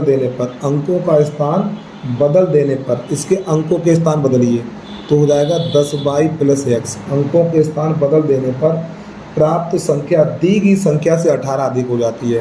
तो ये वाली संख्या इससे 18 अधिक हो जाती है। अरे यार 10x, प्यारे बच्चों 10 लिखा हुआ नहीं तो 18 समझो, एक बार पे समझिए। इस संख्या के अंक पलटे जाते हैं, तो ये वाली संख्या इससे 18 अधिक हो गई है। तो ये वाली संख्या बाई करिए यहाँ पर बाई, तो ये वाली 18 अधिक है, ये वाली इससे ये वाली 18 अधिक है। तो इन दोनों पक्षों को बराबर करना है, तो इसमें 18 जोड़ दीजिए तो दोनों बराबर हो जाएंगे इस प्रकार। अब इन दोनों को दल आइए, 10y प्लस x, इसको दल आइए तो माइनस का 10x माइनस का y और बराबर 18। थोड़ा हल करिए इसको, तो हो जाएगा 9y माइनस का 9x बराबर 18। तो यहाँ से 9 कामा ले लीजिए, y माइनस x बराबर 18, 9 1 9, 9 दूनी 18, तो y माइनस x बराबर 2। ये समीकरण नंबर हो गया हमारा 2। इन दोनों को हल कर लीजिए। अब ये वाला उठा के इसके नीचे लगा दीजिए, तो x प्लस y बराबर 12, ये समीकरण नंबर 1 है। हटाओ इसको, तो प्यारे बच्चों एक्स से एक्स कट गया, तो बाई बाई 2y बराबर 24, 2 एकन 2, 2 छंग 12, तो y बराबर निकला हुआ है 6। एक में रखने पर तो ये y बराबर 6 निकल के आया हमारा। तो ये y बराबर 6 निकल के आया है, तो ये कहाँ लगा देना हमें? क्यों, क्या गलत हो गया क्या कहीं पर? हाँ गलत तो हो गया यार, ये 14 हो जाएगा ना, बहुत जल्दी कर देते हैं हम। 14 हो जाएगा, 2 सत्ते 14, 7 यहाँ पे 7 करिए, ठीक 7। तो y का मान 7 है, समीकरण नंबर कहाँ पे लगाएंगे? 1 में रख देंगे। तो 1 कौन सा है? चाहे इसको देख लो चाहे इसके देख लो, y की जगह पे यहाँ पे हमें 7 लगा देना है, यहाँ पे 7 लगाना है। तो x प्लस 7 बराबर 12, 7 को उधर भेजिए, तो x बराबर 12 माइनस 7, तो x बराबर 5। तो नई लाइन से लिखना है संख्या बराबर 10x प्लस y, जो ऊपर मैंने अभिष्ट संख्या लिखी थी। तो x का मान कितना है? x का मान 5 है, तो 10 गुणा 5, और y का मान 7 है, तो ये 50 प्लस 7, तो आंसर आ गया 57। बता बेटा प्रश्न कैसा लगा, जल्दी से बता कमेंट करके। चलिए जल्दी से नोट करिए, अगला प्रश्न देखिए आप। प्रश्न नंबर है हमारा यहाँ खाली, उसको कैसे हल करते हैं उसको भी देख लीजिए आप। 22 का यहाँ,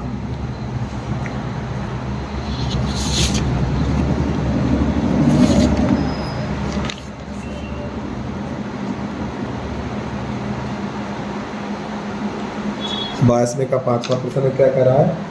द्विघात समीकरण के मूल ज्ञात कीजिए। चलिए भैया समझिए, 3x² माइनस 11x प्लस का 8√3 बराबर 0। तो यहाँ पे सीधी धराचार सूत्र लगा दीजिए। a का मान कितना है? √3 है, b का मान -11 है, c का मान 8√3 है। तो सबसे पहले विभक्त कर ज्ञात करेंगे। d बराबर v² माइनस 4ac निकाल दीजिए। b का मान -11 का वर्ग -4 गुणा a का मान √3 और c का मान है हमारा 8√3, इस प्रकार। तो 11 का 121 हो जाएगा, माइनस ये हो जाएगा 8 चौक 32, फिर √3 का √3 में करेंगे 3 बन जाएगा हमारा। तो 121 माइनस 3 दूनी 6 और 3 तिरका 9, घटाइए से कितना बचेगा हमारा? यहाँ तो बचेगा 11 में से 5 जाएगा, बोलिए ना, 11 में से 6 जाएगा, 5 बचेगा। यहाँ पे रह गया हमारा 11, और 11 में से 9 जाएगा, 2 बचेगा। तो d का मान कितना निकला? 25 निकल के आ गया। तो जो हमारा सीधेधाराचार सूत्र होता है, सीधेधाराचार सूत्र जो होता है हमारा, उसको भी देख लीजिए आप। तो x बराबर -b प्लस माइनस √d/2a, ये होता है सीधेधाराचार सूत्र। b का मान -11 ऊपर प्रश्न में देख लीजिए आप। तो -11 प्लस माइनस √ और d का मान 25 है बटा 2 गुणा a का मान √3 है। इसको हल करिए तो माइनस माइनस प्लस बन जाएगा। ये 11 प्लस माइनस √25 को 5 लिखा जाएगा और बटा ये 2 √3 हो जाएगा। तो प्यारे बच्चों यहाँ पर क्या करेंगे, एक बार प्लस लिखेंगे, एक बार माइनस लिखेंगे। तो यहाँ पर लिख देंगे प्लस चिन्ह लेने पर, जब यहाँ पर प्लस चिन्ह लेंगे तो x बराबर 11 प्लस 5 और बटा 2 √3। इसको थोड़ा हल करिए आप। x बराबर ये तो हो जाएगा 16 बटा 2 √3, ठीक है। अब थोड़ा आगे इसको बढ़ाएंगे यहाँ पर हम। तो ये 2 एकम 2 और 2 अट्ठे 16, 2 एकम 2 2 अट्ठे 16। तो x का जो पहला मान निकला 8 बटा √3। अब इसके बाद यहाँ तो प्लस का चिन्ह लिया था, अब माइनस का चिन्ह लेंगे। तो यहाँ पे लिखिए माइनस का चिन्ह लेने पर, जब माइनस का चिन्ह लेंगे तो ये हो जाएगा हमारा यहाँ पर x बराबर 11 माइनस 5 हो जाएगा यार, और बटा 2 √3। अब इसको थोड़ा हल करेंगे तो x बराबर ये बचेगा 6, कितना बचेगा 6, ठीक है, और बटा 2 √3। तो प्यारे बच्चों √3 बटा √3 गुणा कर देंगे यहाँ पर हम। तो जब इसका गुणा करेंगे तो ये बन जाएगा 6 √3, फिर √3 का √3 में करेंगे 3 और 3 दूनी 6, ये 6 से 6 चला जाएगा, तो x बराबर √3 निकल के आ जाएगा, ठीक है। तो यही दो आंसर आ गए। तो एक निकला है हमारा 8 बटा √3 और एक √3 निकला है, यही हमारा आंसर आ गया। तो आगे पीछे हो जाए कोई दिक्कत नहीं है, ठीक है, लेकिन आंसर होने चाहिए आपके। इतना काम करने के बाद अब प्रश्न नंबर 4 चम्मच है, उसकी मात्रा ज्ञात करनी। चलिए भाई उसको भी देख लीजिए। प्रश्न नंबर है 22 का 4। तो देखो हमने इतनी टेबल बना दी है, ठीक है। ये वर्ग अंतराल है, ये बारंबारता। यहाँ पे आवृत्ति को बारंबारता कहते हैं, ठीक। चाहे आवृत्ति लिख दो चाहे बारंबारता लिख लो। तो माध्यिका ज्ञात करने के लिए टेबल में संचयी बारंबारता निकालनी पड़ेगी। तो ये अगला कॉलम होगा हमारा संचयी बारंबारता। तो चलिए समझिए अब इसको हल कैसे करते हैं। तो संचयी बारंबारता निकालने के लिए सबसे पहले 2 है तो यहाँ पे 2 लिखिए, फिर इन दोनों को जोड़िए। जब इन दोनों को जोड़ेंगे तो 10 हो जाएगा, इसको जोड़ेंगे तो ये हमारा 30 हो जाएगा, इसको जोड़ेंगे तो 45 हो जाएगा, इसको जोड़ेंगे तो 50 हो जाएगा। और प्यारे बच्चों यही मान हो जाता है n का। तो n बराबर लिख लेंगे 50। n बराबर कितना लिखेंगे? 50 लिखेंगे, ठीक है। समझिए ध्यान से। फिर हमें लगाना है n/2। n का मान कितना है? 50/2।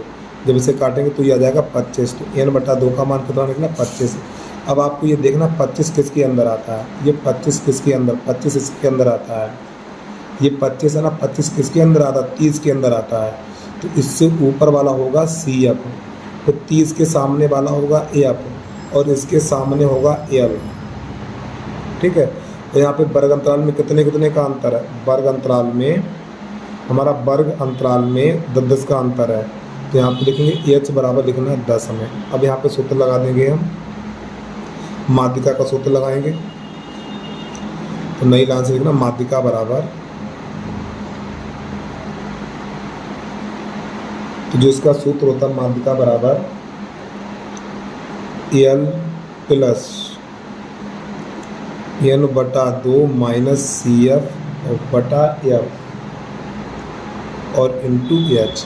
तो मान तो हमने सब प्रश्न में निकाल दिए। मान लगा दीजिए। L का मान कितना? 20 है, तो यहाँ पे 20 लगेगा, प्लस n/2 का मान 25 है तो यहाँ पे 25 लगा दीजिए।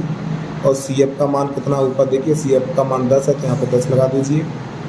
और F का मान 20 है तो यहाँ पे 20 लगा दीजिए। और H का मान 10 है तो 10 लगा दीजिए। अब इसको हल कर दीजिए। 20 प्लस, तो ये बचेगा 15/20 और गुणा यानी 10 लिख दीजिए सीधे ऐसे। ये 0 से 0 निकाल दीजिए। तो 20 प्लस 2 का भाग 15 में लगाएंगे तो 7.5 हो जाएगा। ऐसे 27.5 इसका आंसर निकल के आ जाएगा। चलिए जल्दी से नोट कर लीजिए। अब इसके बाद प्रश्न नंबर है हमारा 23 कैसे हल करते हैं उसको देख लीजिए। तो प्रश्न नंबर हमारा 23 इसको देखिएगा आपको। प्रश्न नंबर 23 है, एक ठोस बेलन के आकार का है। एक ठोस बेलन के आकार का है और उसके दोनों सिरे अर्धगोलीय हैं। उस ठोस की कुल ऊंचाई 19 सेंटीमीटर है तथा बेलन की त्रिज्या 3.5 सेंटीमीटर है। ठोस का आयतन तथा संपूर्ण पृष्ठ ज्ञात कीजिए। चलिए समझिए भाई। तो एक ठोस बेलन के आकार का है, तो एक बनाना पहले बेलन इस प्रकार,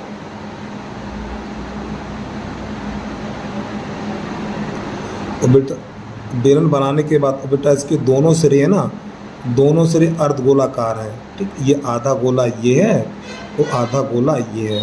ये इसका बन गया चित्र। अब प्रश्न लास्ट में ये कह रहा है इसकी जो ऊंचाई है, यानी इस ठोस की ऊंचाई 19 सेंटीमीटर है। तो यहाँ से लेके यहाँ तक ये हमारी बेटा 19 सेंटीमीटर। ध्यान समझिएगा इसको आप। इसकी ऊंचाई कितनी है? 19 सेंटीमीटर है। फिर प्रश्न ये भी कह रहा है इसकी त्रिज्या 3.5 है। तो देखो ये वाली दूरी यानी यहाँ से लेके यहाँ तक की दूरी 3.5, तो यहाँ से लेके यहाँ तक की दूरी 3.5, ये भी त्रिज्या कहलाती है हमारी, ये भी त्रिज्या है हमारी।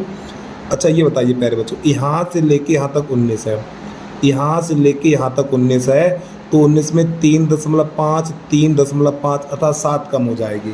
तो सबसे पहले लिखेंगे यहाँ पर हम बेलन तथा अर्धगोले की त्रिज्या समान है। बेलन तथा अर्धगोले की त्रिज्या समान है।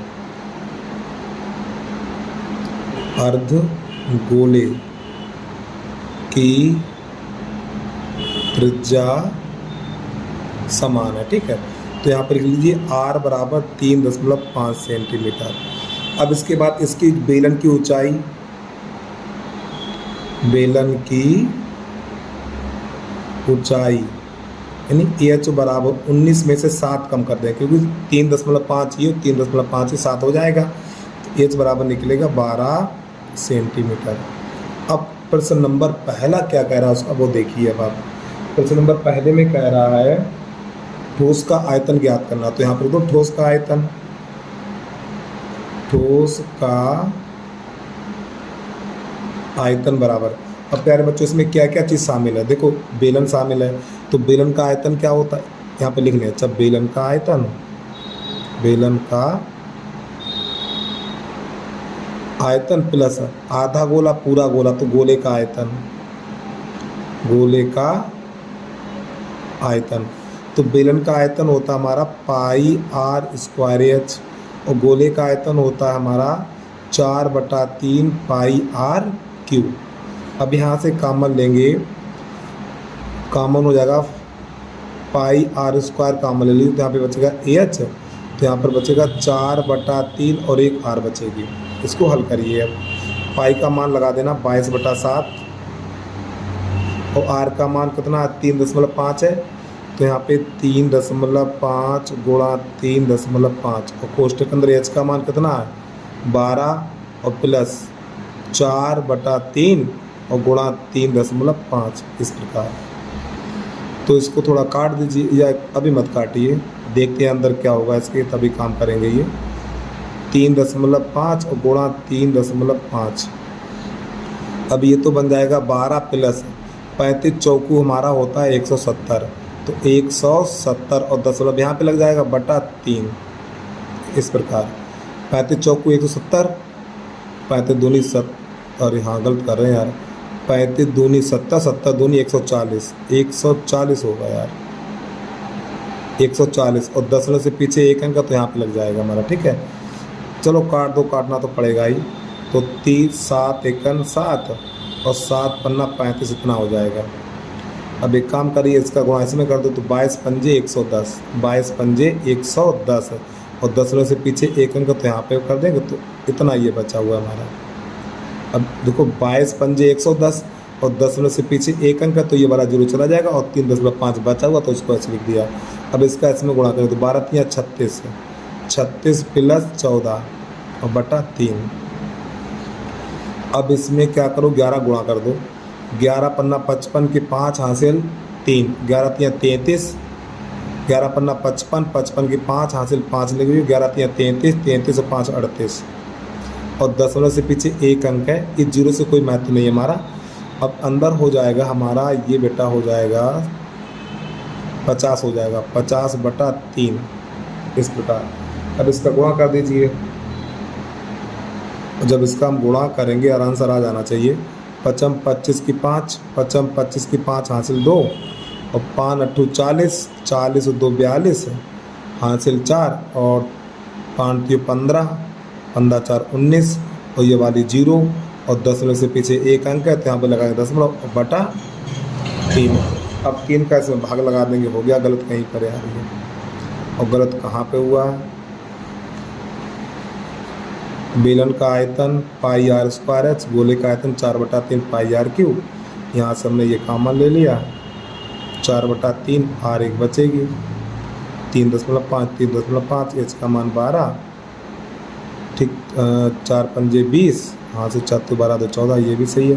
12 3 36, 36 में 14 जोड़ेंगे 6 4 10, 4 और 1 5, 4/3 हो जाएगा। ये 7 पन्ना 35, 0.5 हो जाएगा। 22 पंजे 110, 110 सही लिखा हुआ हमने, ठीक है। 11 पन्ना 55 की 5 हाथ से लगी 5, तो 11 3 33, 33 से 5 38, ये भी सही है। ये 50 हो गया। 55 25 की 5 हासिल 2, 5 8 40, 2 42 हासिल 4, 5 3 15, 4 19, और 0 ये लगा देंगे, 10 में से पीछे एक अंक है, तो इतना। अब इसका भाग इसमें लगाएंगे, तो 3 6 18 6 बार जा रहा है। प्यारे बच्चों, प्रश्न हमारा बिल्कुल सही हो रहा है, लेकिन आंसर इसका गलत दिया हुआ है इसमें, ठीक है।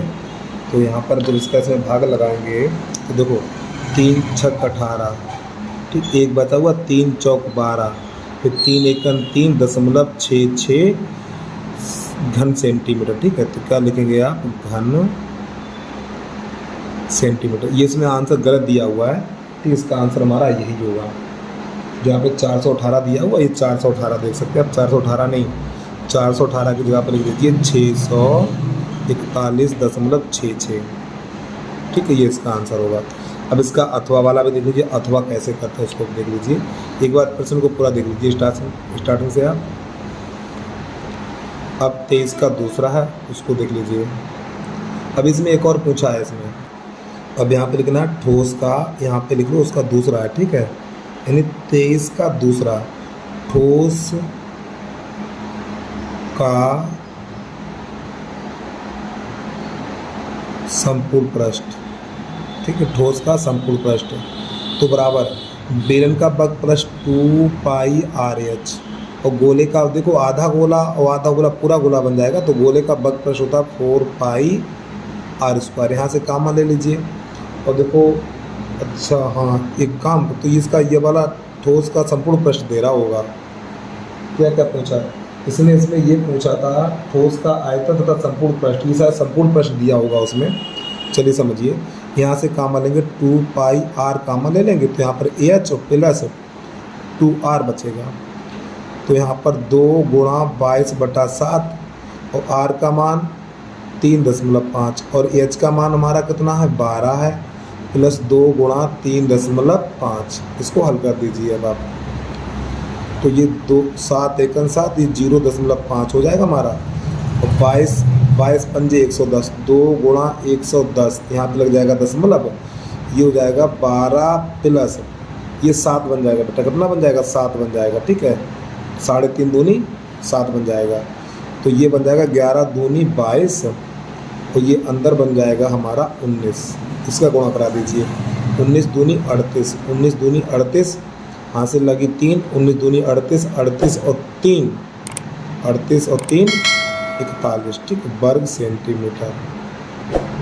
हाँ प्यारे बच्चों, आंसर सही है हमारा, जो अनसोल्ड वाला आंसर है वो ठीक है, ठीक, हमने ध्यान नहीं दिया। देखो ये हमारा वर्ग सेंट उसका संपूर्ण पृष्ठ है, लेकिन आयतन इसमें दिया नहीं था, ठीक है, ठीक, हमारा प्रश्न ये सही है, ये आयतन लिख लीजिए इसके ऊपर, और ये हमारा वर्ग वो संपूर्ण पृष्ठ है।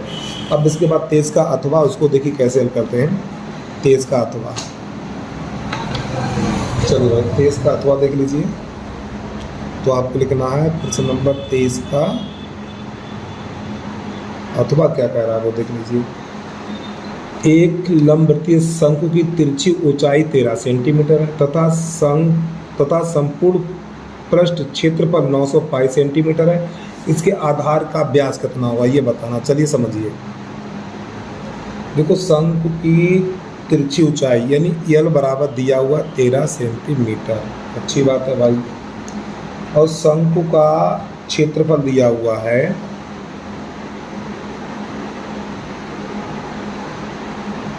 तो यहाँ पे शंकु का संपूर्ण पृष्ठ, अच्छा चित्र के माध्यम थोड़ा समझिए प्यारे बच्चों, ये हमारा है शंकु,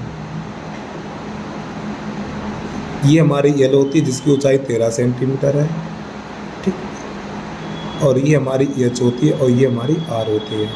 तो यहाँ पे लिखेंगे शंकु का संपूर्ण पृष्ठ, शंकु का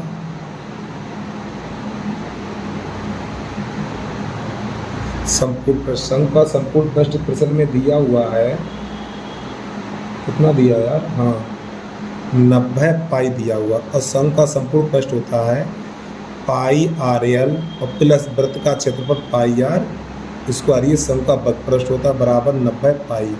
अब यहाँ से प्यारे बच्चों क्या करेंगे, πR कॉमन ले लेंगे, जब πR हम कॉमन लेंगे, एक काम करिए πR कॉमन मत लीजिए नहीं तो बात नहीं बनेगी, ठीक है, πR कॉमन मत लो, खाली पाई कॉमन लीजिए। जब यहाँ से पाई कॉमन लेंगे तो RL प्लस R स्क्वायर इतना बचेगा बराबर 90 पाई। तो पहले बच्चों पाई से पाई कट जाएगा और L का मान 13, ये तो पता है, ये L का मान यहाँ पे 13 लगा दीजिए आप, तो कितना हो जाएगा ये, तो 13R प्लस R स्क्वायर बराबर 90। थोड़ा इसको सही लिख लीजिए, 90 R स्क्वायर को पहले लिख लो, R square plus 13 R minus का 90 बराबर 0। अब यहाँ पे करने गुणखंड 13 बना हुआ है, तो 90 के ऐसे गुणखंड करिए, 90 के ऐसे गुणखंड करिए, घटाने पर 13 मिले, तो 18 पंजे 90 है, 18 पंजे 90, 18 पंजे 90 और 18 में से 5 उठाएंगे 13 मिल जाएगा। ठीक है, चलिए समझिए। Are square plus 18R minus का 5R माइनस का 90 बराबर 0।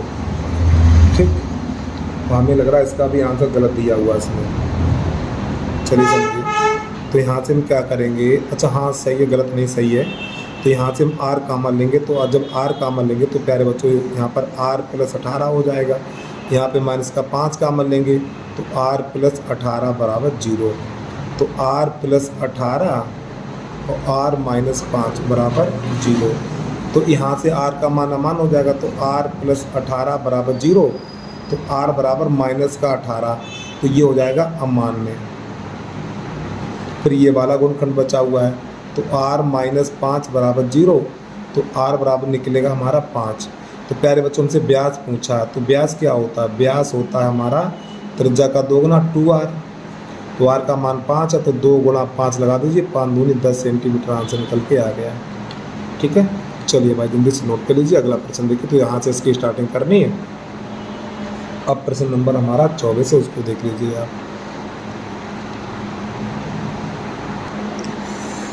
तो प्रश्न नंबर 24 क्या करा देखिए, 7 मीटर ऊंचे भवन के शिखर से एक केबल टावर के शिखर का उन्नयन कोण 60 अंश है और उसके पाद का अवनमन कोण 45 अंश है। तो केबल टावर की ऊंचाई ज्ञात कीजिए। ठीक है, तो सबसे पहले 7 मीटर ऊंचे भवन के शिखर से, तो पहले बेटा ये भवन है हमारा, ठीक, और ये हमारी ज़मीन है और एक है हमारा टावर।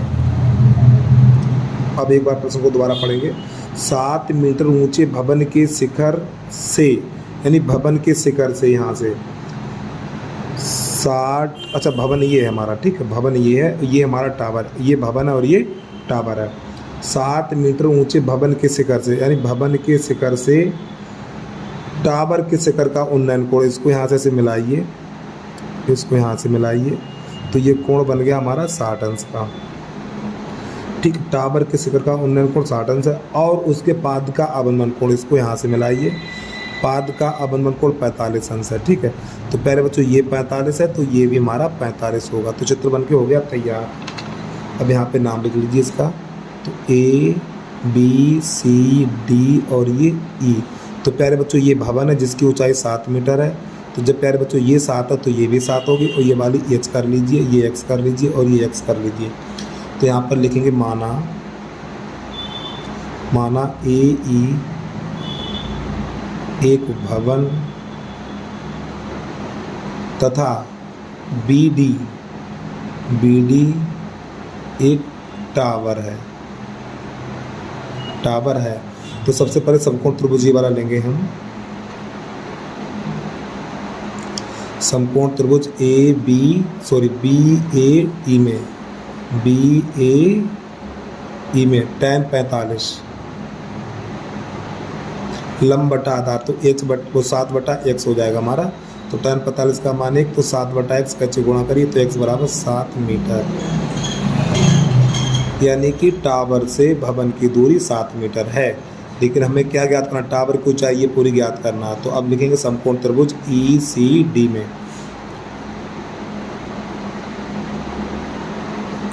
समकोण त्रिभुज ECD में, तो यहाँ पे लिखना है tan 60, तो H/x, प्यारे बच्चों x का मान 7 निकाल चुके हैं और tan 60 का मान √3, तो ये H/7 का H गुणा कर दीजिए इसके नीचे एक करके, तो हो जाएगा H बराबर √7 और 7 √3 हो जाएगा इतना।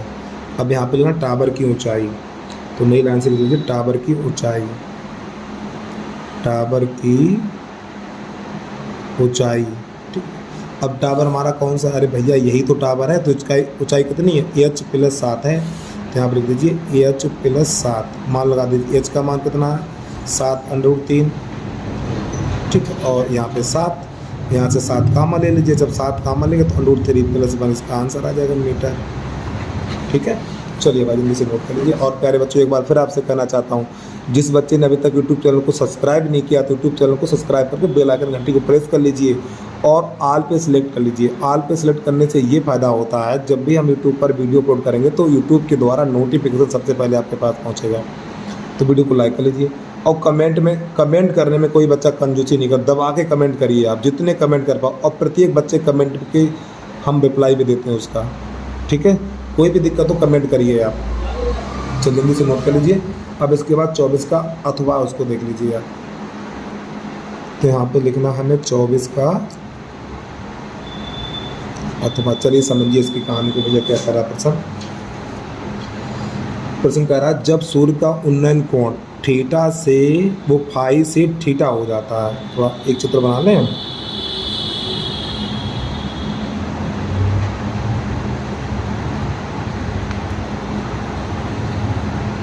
अब एक बार प्रश्न के ऊपर पढ़ रहे हैं। जब सूर्य का उन्नयन कोण फाई से थीटा हो जाता है तो क्षैतिज तल से खड़े एक स्तंभ की छाया ए मीटर अधिक हो जाती है। ए मीटर अधिक हो जाती है तो स्तंभ की ऊंचाई ज्ञात कीजिए। देखो समझो प्यारे बच्चों, ये हमारा स्तंभ है, ये हमारा स्तंभ है और इसकी छाया कितनी है? इसकी छाया x है, मान के चलिए आप, कितनी x। अब प्रश्न ये कह रहा, और इसमें इसका कोण कितना? इसका कोण है ये हमारा फाई, ठीक है। एक बार प्रश्न को फिर पढ़िए। जब सूर्य का उन्नयन कोण फाई से थीटा हो जाता है, फाई से थीटा हो जाता है तो क्षैतिज तल में खड़े एक स्तंभ की छाया ए मीटर अधिक हो जाती है। तो ये वाली छाया हमारी कितनी है? x है, तो इसकी छाया ए मीटर अधिक हो जाती है। तो कितनी हो जाएगी हमारी? ए मीटर अधिक। तो इसको ए कर लीजिए इस प्रकार ये, ठीक है। आगे समझिए, ए मीटर अधिक हो जाती है तो स्तंभ की ऊंचाई ज्ञात कीजिए और इसको मिलाएंगे इसके यहाँ से, ऐसे करके हम, ये वाला कौन हो जाएगा? थीटा। तो हमें इस एच का मान बताना है। तो यहाँ पे लिखो ए, यहाँ पे लिखो बी, यहाँ लिखो सी, यहाँ पर लिखो डी। तो यहाँ पे लिखेंगे माना सी डी एक स्तंभ है, सी डी एक स्तंभ है। तो बेटा इस प्रश्न को ध्यान समझिएगा आप लोग। तो हमें इसकी ऊंचाई ज्ञात करनी, एच का मान निकालना। तो सबसे पहले लिखेंगे समकोण त्रिभुज,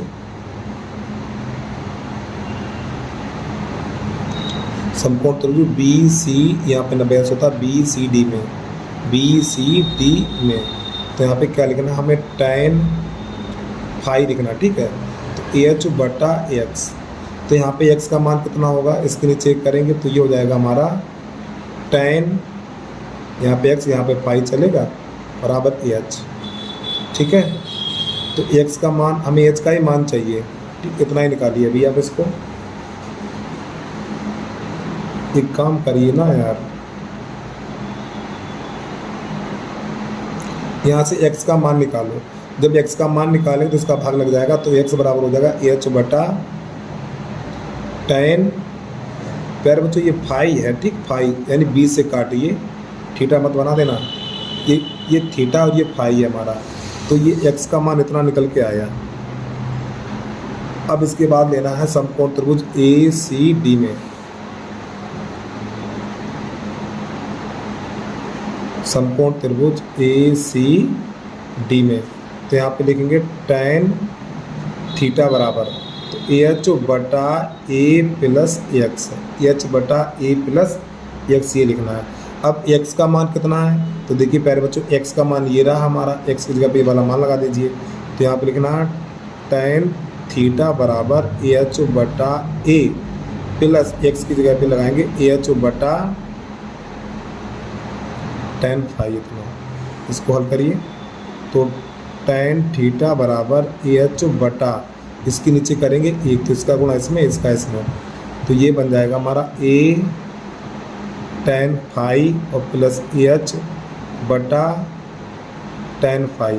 और प्यारे बच्चों ये पहुंच जाएगा ऊपर, तो यहाँ पर ये बन जाएगा हमारा tan थीटा बराबर एच tan फाई और बटा ए tan फाई और प्लस एच। अब इसका कैंची गुणा करेंगे, जब इसका कैंची गुणा करेंगे तो यहाँ पे एक कर लीजिए, तो इसका गुणा इसमें और इसका इसमें।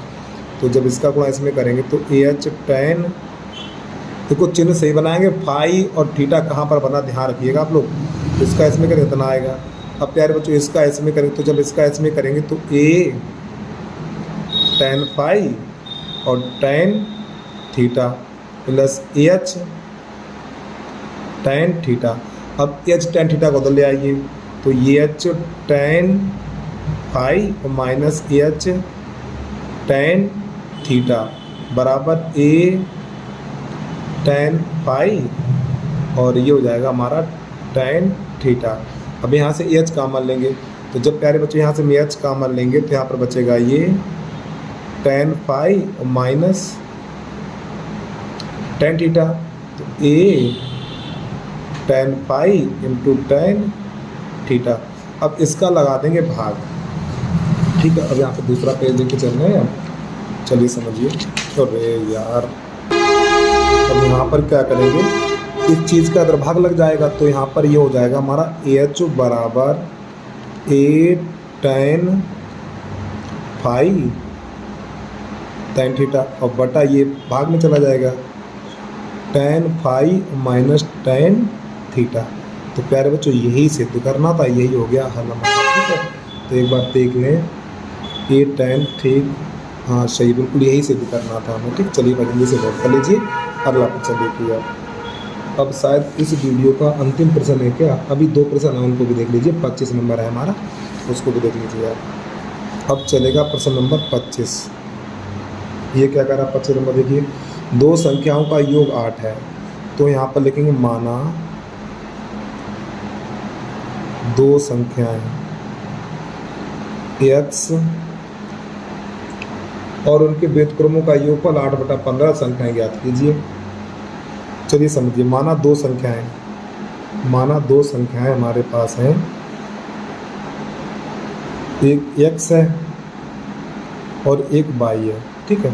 तो इन दोनों का योगफल x प्लस y बराबर कितना है, यानी संख्याओं का योगफल 8 है, तो यहाँ पे 8 लिख दीजिए। फिर प्रश्न ये कह रहा है इनके व्युत्क्रमों का योगफल, यानी इन्हें पलट के जोड़ दीजिए। तो 1/x प्लस 1/y बराबर कितना है 8/15। अब यहाँ पे क्या करेंगे, इसका गुणा इसमें, इसका इसमें, तो ax प्लस y बटा एक्स वाई बराबर 8/15। अब सब बच्चे ध्यान समझिएगा आप, देखो बेटा x प्लस y का मान कितना, ax प्लस y का मान 8 है, तो यहाँ पे 8 लगा दीजिए।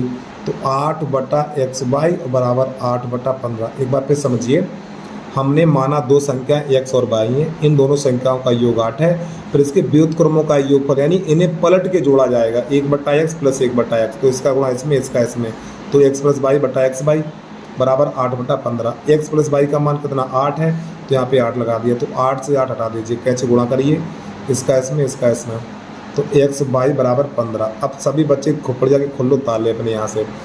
देखिए बेटा इन दोनों का योग कितना है, इन दोनों का योग है 8, इन दोनों का योग कितना 8 है, और इन दोनों का गुणनफल कितना है 15।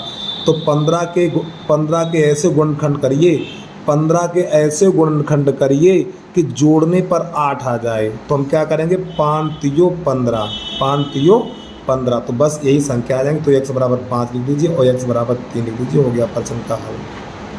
नहीं समझ में आया, अरे समझने के लिए इसमें है क्या यार, देखो ax प्लस y बराबर 8, ax प्लस y बराबर 8, यानी 2 संख्याओं का योग कितना 8 है।